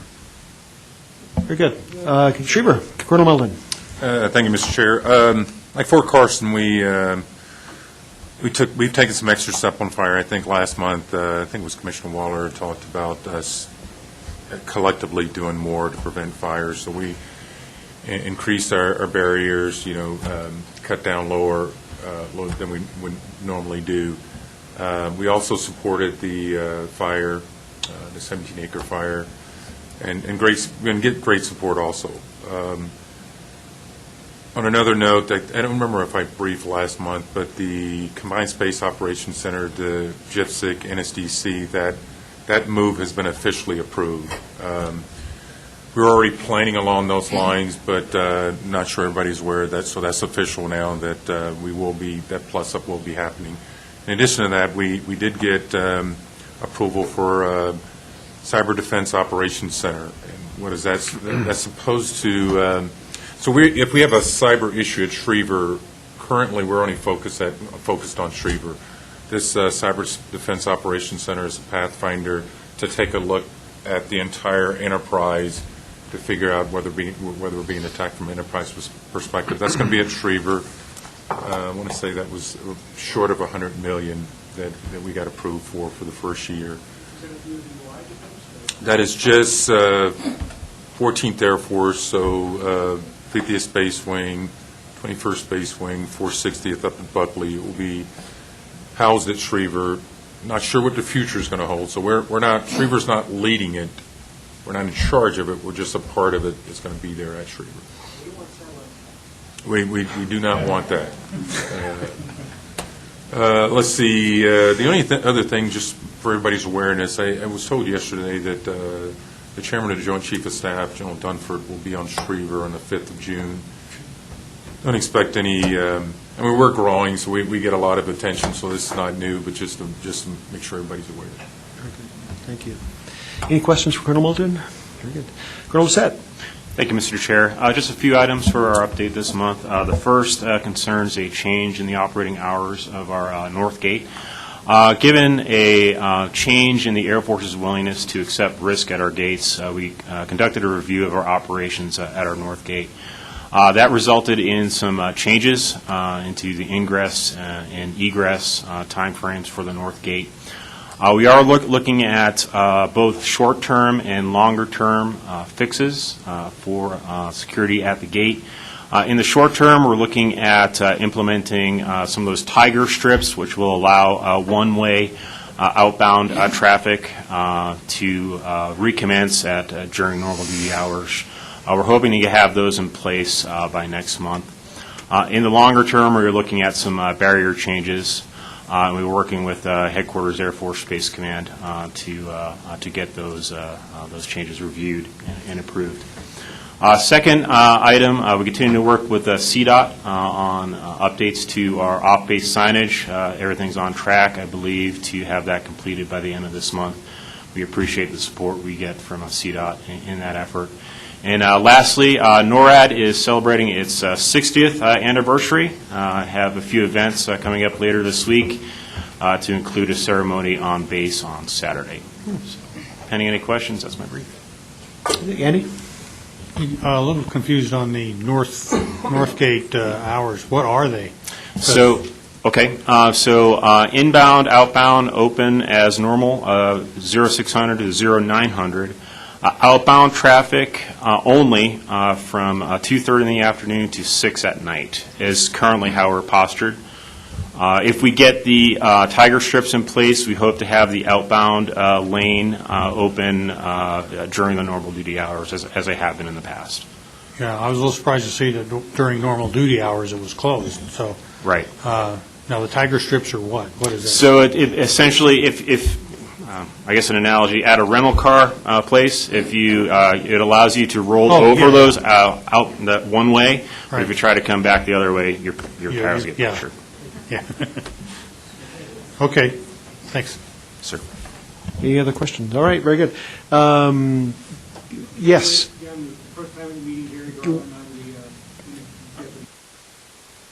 Yeah, welcome, Gary, and thanks for coming. Thank you, Mr. Chair. Yeah, I have two items to brief today. First, as everyone knows, a couple weeks from today, we'll have our graduation, so it'll be the 23rd of May. General public tickets will be available at the Colorado Springs Chamber as well as the EDC and Tri-Lakes Chamber starting on Monday. It'll be limited to 5 tickets per person, and you need to be, present to get the tickets. The gates will open at 6 o'clock in the morning, and then the stadium will open at 7 o'clock. And You should expect some heavy backups, as everyone knows, starting around 7 o'clock in the morning. The event starts at 9:30, and then Thunderbird should fly over around 12:20. And then the week after that, we're fortunate to have at the Academy from 1 to 9 June Warrior Games, which will be 11 Paralympic-style athletic events. On 2 June is the opening ceremonies, and Kelly Clarkson will be there. It starts at 7 o'clock at night. And I've left in the back room, I've left many of these, so take as many as you like. It shows what the 11 events are and what days they're going to be there. And so it's all free, open to the public, so look forward to, hope you come out and enjoy the events. That's all I have, sir. Great. Questions? Mayor? One question, sir. Who's the speaker for graduation now? Secretary. Yeah, Secretary of Defense. Who is that? Okay, yes, sir. They're all changing so often. Somebody's got? You're good. I'm good now? Okay. Next week is Armed Forces Week, and on Tuesday is the concert, Air Force Academy Band concert at the Pikes Peak Center. On Wednesday is General Robinson's going away at the El Pomar in the afternoon, and Thursday is the Armed Forces Luncheon at the Doubletree this year. It's not at the Broadmoor, it's at the Doubletree. Well, thank you, gentlemen. We'll move on to Report 7B, Mobility Coordinating Committee. Gail.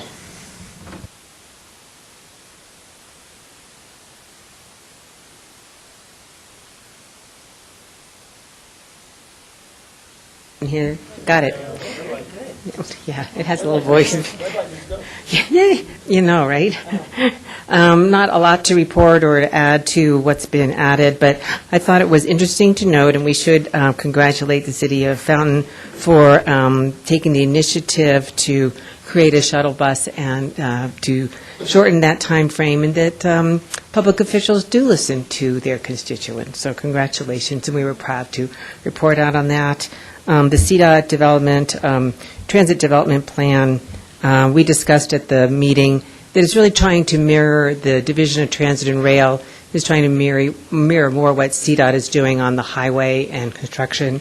And so we will be generating a list that we will then be promoting and discussing for your approval at future meetings.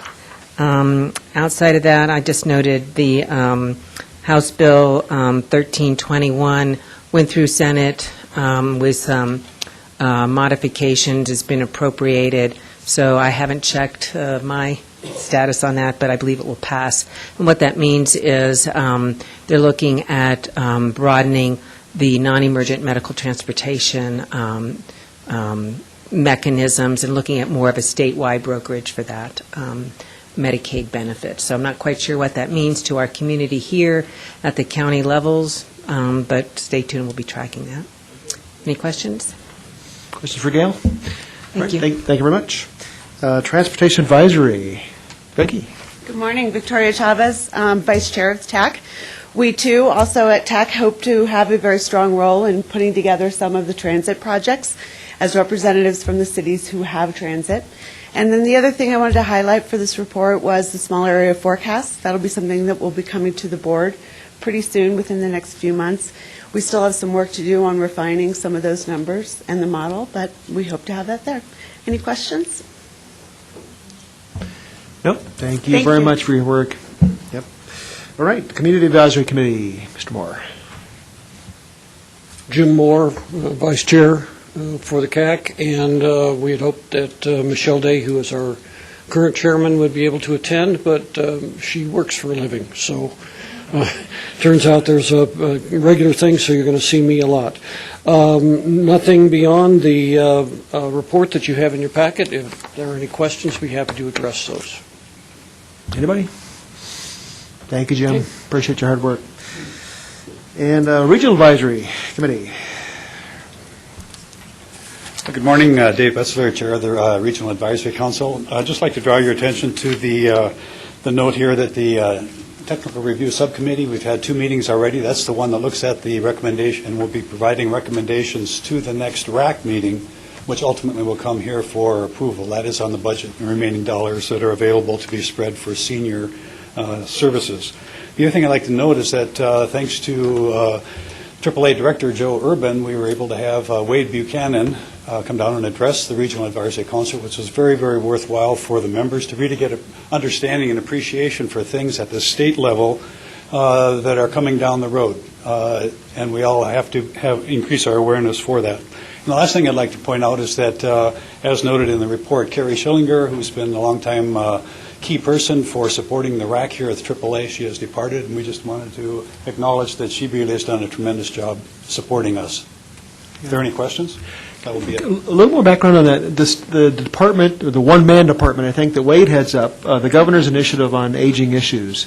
What kinds of issues are they looking at, and when do we expect any recommendations from his group? Well, I'll be happy to let Joe talk a little bit more detail. All right. I guess at the top level, what I would say is that it really is a challenge for a 3-year appointee to be able to tackle and coordinate and collaborate across the state on the urban and the rural divide affecting seniors. It really is a huge challenge. So it was important to hear from him that, in fact, he is working with multiple different levels and jurisdictions across the state as time and circumstances permit, and that he really is trying to plug in, if you will, at the various regional areas to ensure that the efforts of individual counties or regions are being coordinated and shared across the board. One other thing I'd just point out, as a result of his visit also, again, thanks to Joe, we're trying to set up so that the RAC can probably go to another AAA and talk with our counterparts in a rural area to try to get a sense, okay, what are they doing that's working well, and how might that impact what we're doing, or how might we share what we're doing that was working well. Yeah, good. All right. Joe's right behind you. All right. Thanks, Joe. I don't think I'd add very much. Joe Urban, AAA. I don't think I would add very much to what Dave said. Wade's primary focus right now is he's on the road a lot. He's touring the entire state, trying to kind of get a feel for what the major issues are in the local jurisdictions. I know one issue that's near and dear to your heart and one to ours is rural broadband, which has a huge impact on telemedicine in the long run. So I know that's one of the issues that will be on the forefront. Okay. Next, we'll head to the CDOT monthly update. Mark, Andrew, thought I saw you there. Good morning. Mark Andrew, North Program Engineer for CDOT. Just a few projects I'd like to mention. First, the GAP project. Just a reminder, our public hearing for the environmental assessment is scheduled for next week. We have 2 public hearings. One is at Douglas County Fairgrounds, Monday, May 14th. It's 5:30 to 7:30 p.m. And then we follow up with another public hearing in Colorado Springs at Liberty High School on Wednesday, May 16th. Same time, 5:30 to 7:30. The public comment period for the EA will close on May 29th. And if you go to the website, there's the ability for anybody to comment either by mail or email on the environmental assessment. So we encourage you to comment on that. Regarding State Highway 94, we've had a lot of focus on Highway 94 moving a project forward. What we intend to do is look at safety and mobility needs. We're hiring a consultant to help us with that. We expect to have them on board in the next week. And hopefully, by the end of June, we may be able to report out some findings to that working group and possibly the board if they'd like to hear those findings. And eventually that will lead us, give us better direction of what the needs are out there in terms of safety and mobility. With the expansion of Schriever and more traffic on that road, we realize that we need to address, first of all, safety and then look at mobility as a long-term solution. With that, we do have a project at 94 in Peyton that we are working on in design. We'll have that one ready for construction next year if we get funding. We're hopeful we'll have funding for that. In fact, we've tagged it as a priority safety project. So that one will add turn lanes and improve some sight distance with that intersection. So some good news on 94.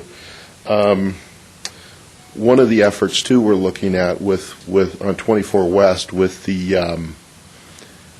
backups that we had from the events on 24, especially with the hill climb, we'd like to address that and provide possibly better operations.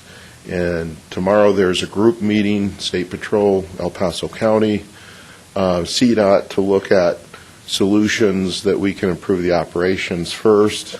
And then with that, we're also looking at some inner improvements that we might be able to make before the end of June. So we may get in there, do a little bit of striping, possibly some signalization at the Cascade intersection to open up that intersection to be more conducive to trying to get vehicles in and out of those events. So we don't want to have backups like we had last year. We had a back to Manitou. That's something that we think we can improve on, but it all depends on the gate in terms of the Pikes Peak Highway, whether that new plan that the city would like to implement is effective. So what that plan is to improve the number of gates and improve their timing to try to get vehicles in the gates. And so I think that's going to go a long ways. But that's part of our operation improvement that we want to look at. So the US 24 corridor, we've also got a lot of construction coming up this summer. We have a rockfall project that we will be constructing mainly on the weekdays out of peak period, but we may have to close during those peak period, in between peak period times, one lane for that rock scaling, and possibly some lanes altogether, both lanes altogether. In addition to that, we have the project that we're starting up at 31st and Ridge Road. That's a safety project to add and expand the turn lanes with both of those intersections. And then the 21st intersection at US 24, that one is ready to go, and we'd like to get that one to construction next year. So, and then the last project we're looking at on 24 is the fiber project that we will be advertising sometime early summer. And we're looking mainly a late summer to fall construction period. So we want to try to get that fiber project outside the schedule of the other two projects if we can. So it's going to be a big coordination effort, a big public relations effort for CDOT this year on 24. So more to come on that. Mark, I understand that all partners with CDOT are being coordinated through El Paso County. Is that still the formula?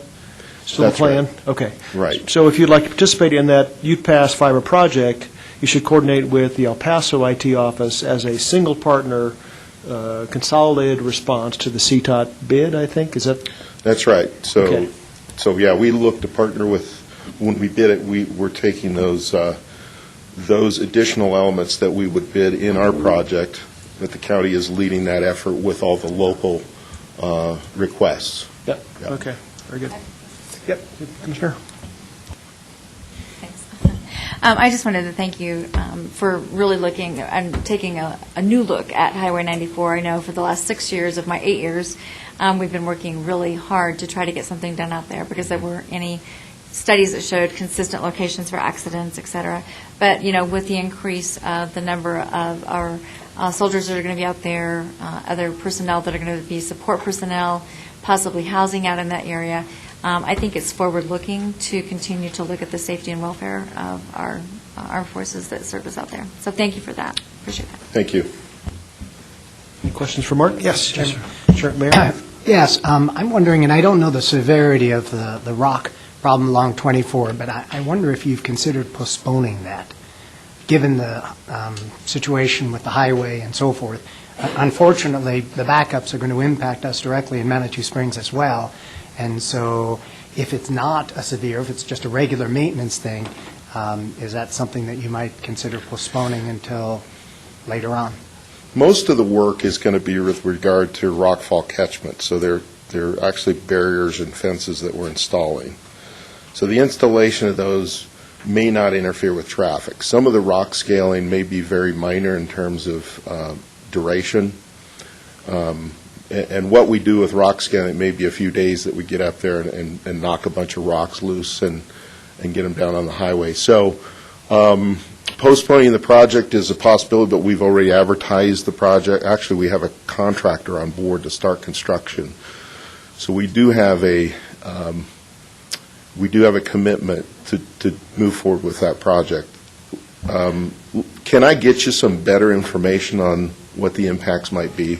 That would be great. When you're Okay. talking about bringing it down to one lane or potentially closing, that obviously are pretty Right. significant impacts, and that would be great if we had some visibility Yeah. about that. And I would think that after Labor Day, might be, again, I don't know how high a priority or how serious an issue. I'm not suggesting you stop something that, is a serious safety issue, but if it's a timing issue, certainly the fall, I think, from our perspective, would be a better timeframe. But would love to have some additional information on that. Thanks. We'll provide that. It may not be as severe as maybe I'm indicating right now. Again, the lane closures would be mainly outside of those peak periods and in between. So those days that we're expecting heavy traffic, we will not be on the road. And that's for all the projects. So, Mr. Chair. Okay, go ahead, Stan. Thank you, Mr. Chair. And I'd like to echo Mayor Geray's point about that. But I think it's all part of the conversation here. With the COG closure, the traffic is going to be worse, and it will be down to one lane. The COG rail. The COG rail, I'm sorry. This is a COG too, so I Yeah. just want to make sure it's clear. With work there at the wrong time during the tourist season, we will be closing Highway 24 if we do that. So we need to, if it's a safety issue, then we know we have to do what we need to do, but otherwise, it's going to be very important. You may recall that even before the COG Railway closure, we had days where the backup on Highway 24 going west would go all the way down to Cave of the Winds, several miles, and then there would be people not realizing they needed to be in the left lane, so they would stop in the right lane to try to get into the left lane and wait for an opening, which would actually mean even with the COG, even with the highway, Pikes Peak Highway, we would essentially be closing down 20. We have in the past essentially closed down 24 to travelers passing through. So adding this to that mix, big challenge. yeah, and I appreciate the comments, and I think what we want to do is combine our efforts with those operational needs during those events. Make sure that we're not impacting that traffic at all. And so we have the ability to delay or postpone work in the contract, and we just do a change order and say, come back at a better time, and maybe some of the impacts with the roadway would be better suited after July. So we have that ability. But some of the work may be done independent of traffic, and so if we can do that work, we want to do that. So what I'd prefer to do is get some information to the board and in terms of our impacts with that project, and then eventually the fiber project. The fiber project will be more impactful because we are going to install that fiber to the inside of the roadway off the shoulder. So in that case, we will be closing down to one lane in between those peak periods for most of that work. And if I might, for the fiber, I just want to express my deep appreciation for that project going forward. That is fantastic. It's going to give people in Ute Pass an opportunity. I'm hopeful there will be commercial suppliers that will lay their pipe or whatever the deal will be. I would encourage them to do that, because if they do that, we're going to give opportunities for people up Ute Pass to have broadband. And my understanding is it will go all the way to Woodland Park, so it'll be helpful also to Woodland Park to allow for a competitive environment rather than just a single service provider. So I would encourage if you know any service providers that perhaps have not been willing to lay fiber in Ute Pass in the past, call them, talk to them, tell them you'd be interested in them going forward with that, and have them talk to CDOT about the timing and the schedule for them to lay their own pipe in that. And again, my thanks for doing that. That would be a 90% reduction in cost by partnering with CDOT for that fiber lay versus doing it on your own. 100,000 per mile versus others. Let's go to Dick and then back over to the mayor. Yeah, Dick Elsner, Park County. I'm going to take you to the other end of your region. a couple of weeks ago, I got really excited because a whole bunch of CDOT equipment showed up, an auger, and you're going to go, okay, we're going to put in light poles. You put in one. Are you going to do more along there, and what type of schedule are we looking at so we can start working on trying to do something about that curve?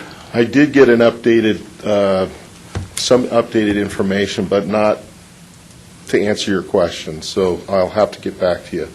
Okay. My understanding is we were supposed to take out those power poles that were in the median. They were combination power and light poles that were really a hazard. That was our first step. Yeah, and then move those. They're still there, and we have one new light pole. Okay, I'll get you an update. I don't know if they postponed the work but that was my understanding. They're supposed to follow through with all of those poles. Okay, thank you. And then Ray Dre. Just want to let you know, and I don't know if you know this, Manitou Springs is very interested in partnering. We hired H.R. Green as our representative to work with you all. So if there's anything I can do or we can do as a community, we want to be in on that fiber optic. We have some opportunity to use some old CSU pipe through Manitou Springs, perhaps save some money. So we'd love to be right in there and make sure that we are connected as well. Okay, and I think we have been coordinating with Manitou in the past through the county, but I'll verify that to make sure that we're reaching out to you again if we haven't. That'd be great. Thank you. And once again, that's with IT from El Paso County, Jeff Eckhart Group. We Right. hired H.R. Green, who I believe is also doing the work from El Yeah. Paso County. Okay. So hopefully we are next on that. Very good. And if I might add to that, for the mayor, we have been working with your staff. They've been in our county IT meetings with regard to laying this fiber, and there's been an enormous amount of conversation about, because you have an initiative and we have an initiative, is there cost-saving value in the combining of those, possibly using your pipe to save money? I don't know what the output of that is, whether that does save money or not. I do know that's been a very deep discussion in those meetings, so they've been talking about that. I think they're laying 96 fibers. And generally, you can run an entire network on 2. So CDOT's taking a portion of that, but a large part of that's going to go open for lease. So that's right. Good. Okay. What else anything else for Mark Andrews, CDOT? Oh, quick comment on your new headquarters. You want to make a pitch? Oh, sure. We just moved into a new building in Pueblo. It's our Region 2 headquarters. It's located at the Dillon exit. It's right behind Kohl's. It would be on the west side. You have to go through the roundabout to get there for Dillon Drive. But other than a few bugs, it's working very well. We have a lot of new conference rooms, and I think if you have time, if you're in the area, stop by, visit. We'll give you a tour. So it's really exciting to have a new building. The old building was.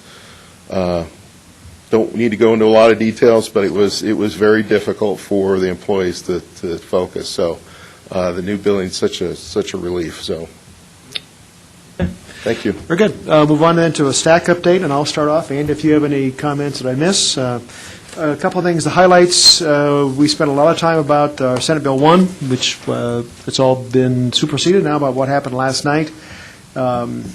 The I-25 gap EA was also mentioned this morning. A lot of discussion about the advanced mobility. They had a public survey of, Colorado, what do you think CDOT should be doing better? Number one response, technology. Number one. There was a study done by the Transportation Demand Model, TDM group, as to what's the best return on lowest investment, and the number one, again, was technology. We can actually get people to not drive by getting them to be able to commute from home, telecommute, so to speak. And so a lot of work being done at the state level, coordinated by the lieutenant governor.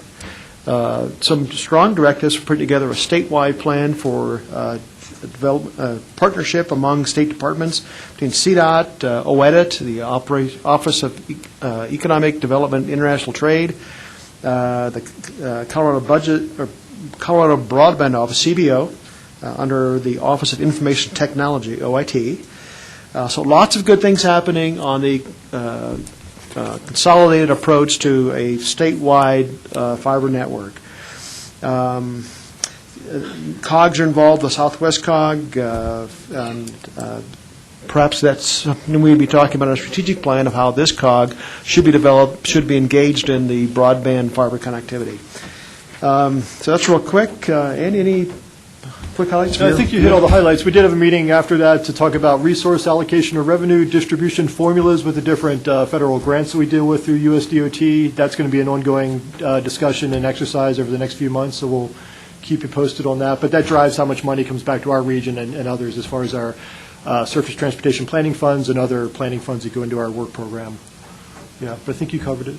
Yeah. The next TAC meeting is on May 25th. Those are public meetings. You're all welcome to 9 o'clock. This is continuing at the old headquarters. They keep telling us we're going to be at the new headquarters, new state headquarters. It's in the south parking lot of the Broncos football stadium is where the new statewide state headquarters. So I don't think we need any season ticket parking tickets along with our membership at STAC, but oh well. Next meeting should be in the Broncos Stadium. Yeah, right. Sharon, do you have a comment? Oh, I did it. Okay, now I'm just out of technology. Besides the obviously broadband, their fiber cable they're laying, what are some of the other suggestions when people say they're so behind in technology or that's amazing? So the signage you see is a part of that, but called the vehicle-to-vehicle technology or vehicle-to-infrastructure, V2I. So as you're heading down the roads, there was actually a pilot project so that the technology in your car will communicate with the structure on the ground so that, for example, if it's raining and you apply your brakes, the ABS system in your car activates, the infrastructure will know that. It'll make then the information available to the rest of the vehicles traveling to that corridor, indicating there is a slippery spot ahead. Caution. Your car will communicate to the structure will communicate to other vehicles traveling through the road. That takes a tremendous amount of technology and bandwidth to monitor. Some set up to a gigabyte per mile per vehicle of how much data could be handled by this network. But lots of other things. Just imagine autonomous vehicles. We're talking about because vehicles can monitor whether they're in lane compliance, striping, so on. Maybe we could move not from a 12-foot lane to something narrower because cars are now smartly navigating through a narrower lane. Lots of things are being considered down the road. So that all takes infrastructure, broadband infrastructure.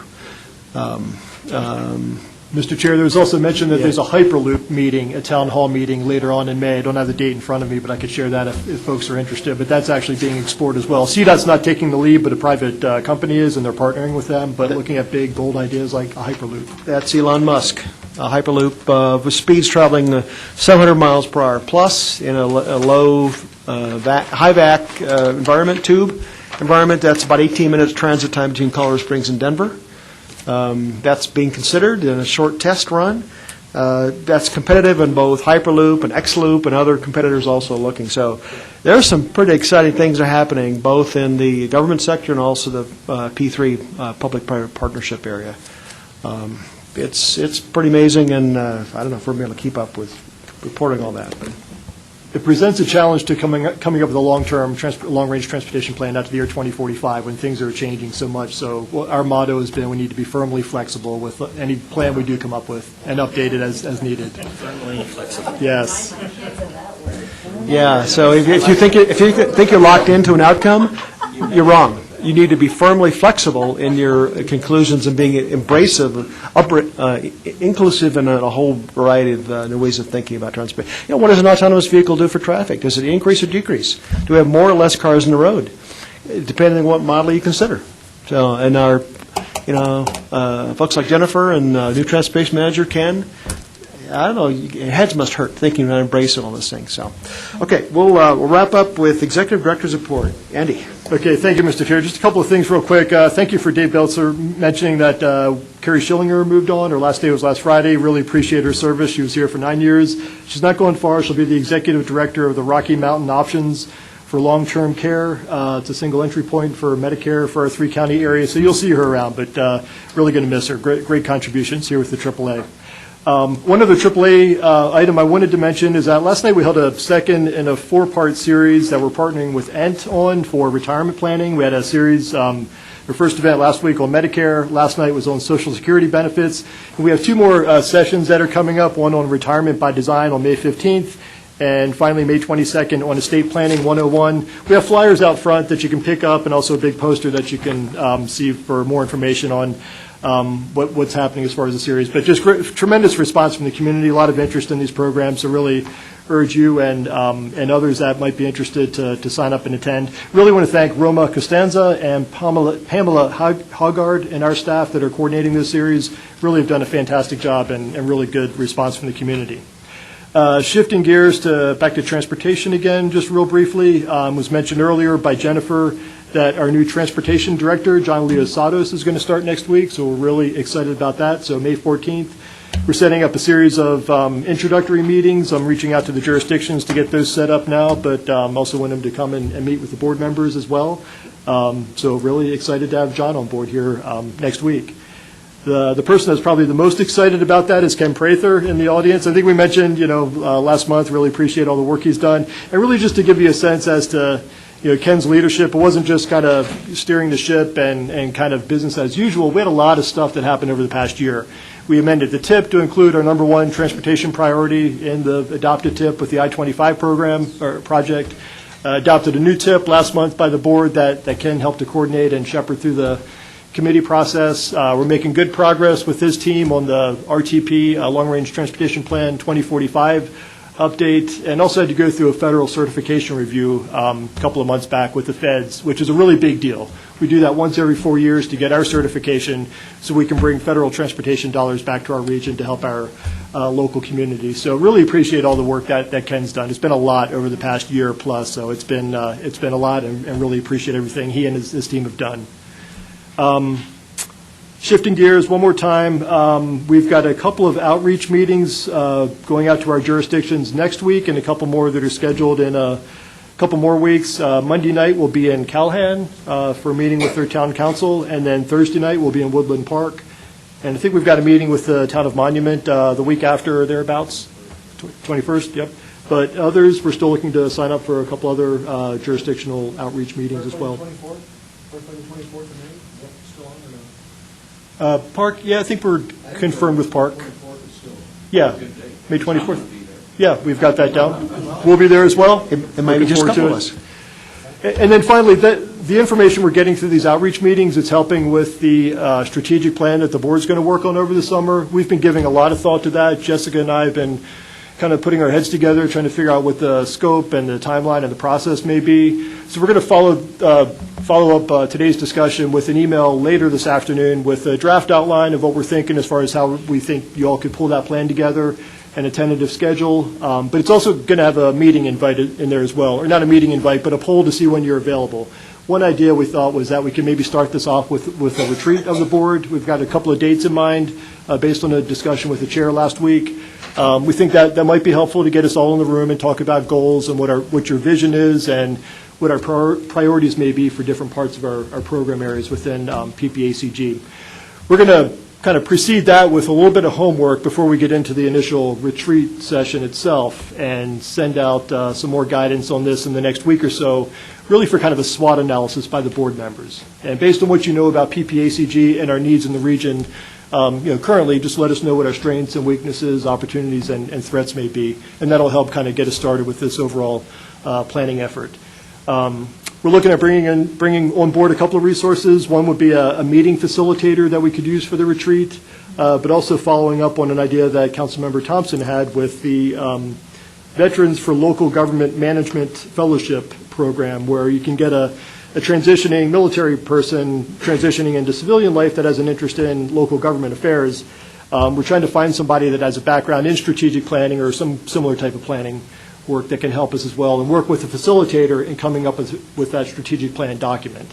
So those are kind of our initial thoughts at this point. Like I said, we'll follow up today's meeting with an email on kind of our draft outline and what we're thinking, a request for availability as far as meeting dates for a retreat, and then we will go from there. And with that, I think that's everything I've got for now. Okay. All right, we'll then wrap up member entity announcements. Let's go around the opposite way around the table. Mayor Lee? Yeah, just looking forward to having Andy up to Woodland Park next Thursday, and everyone's excited to get an opportunity to meet you, so thanks for being with us. Sure. We are very excited, thanks to Commissioner Vanderwerf. I'm sorry, I said it wrong, probably, Commissioner Stan. Okay, to have a gravel grinder bicycle ride in Fountain this weekend. And very excited, and crazy people get out there, and they want to ride their bikes on gravel, crappy, bumpy roads. So more power to them, and I will stand and watch. But we appreciate you helping us get that together, and I think it's going to be an exciting new event to showcase some of our area down there, so thank you. Councilman Avia, anything, comments? I have. Okay, Andy? Nope. Around the corn? Anybody? Nope. Okay, very good. Oh, I'm sorry. Yes, all the way around. Sorry. You went around pretty fast. I did. Stan, go ahead. Okay, thank you. First of all, just kind of on the 117 fire, since the Air Force also helped, I want to publicly express your help as well. I heard you say that earlier and didn't get an opportunity earlier to thank you for that. Again, the county appreciates that very, very much. One last announcement also. We're going to have a town hall on 29 May, that's a Tuesday, the day after Memorial Day, regarding the traffic issues and challenges for the roads up there for the Pikes Peak Highway. We're going to do that in the elementary school in Chipeta. It'll be 6:30 p.m. to 8 p.m. The county, CDOT, and the city of Colorado Springs will be there. I was specifically going to invite Manitou Springs, but it looks like Ken has stepped out. But so I'll talk to him directly about that. But there are things that are being done. The city is doing some things, CDOT is doing some things, and the county is doing some things that collectively I hope will go a long way towards mitigating the backlog on Highway 24 as a result of the closure of the Cog Railway and a lot more people taking the Pikes Peak Highway. So, but we're going to have a public town hall to discuss what those are and to get feedback from the community at that time. Again, 29 May, Tuesday night, 6:30 to 8 p.m. Thank you. Finish the loop here, and we'll come back over to Turner. Mark? Thank you. Just one thing to update you on. We've applied for an infra grant, $65 million for the I-25 expansion project in the Gap. We got a little bit of good news from the U.S. Department of Transportation. They actually sent us a letter asking, number one, basically, when this thing is going to be ready to break ground, and two, what was the status of the ballot initiatives that we passed. So that tells us that we are still competitive for this grant, and we're a little bit further along than we were before. Doesn't mean we've got it, but we're still in the running. It's not no yet. Thank you, Mr. Chairman. I did want to thank Sheriff Elder and his deputies. In the first 60 days in eastern El Paso County, there were 65 marijuana busts, and I just wanted to make people aware that when the new legislation did go into effect, that the department did get busy, and that they are taking care of this problem out there. And since one of those was about 2 blocks away from where I live in Rama, I certainly appreciate it. So I wanted to just make that known. Thank you. Thank you, gentlemen, for a great meeting, everybody. Thanks for coming today. Time is 11:07. We are adjourned. Thanks, Norm. Good job, Norm. 11:07. Even with a special presentation from Sal.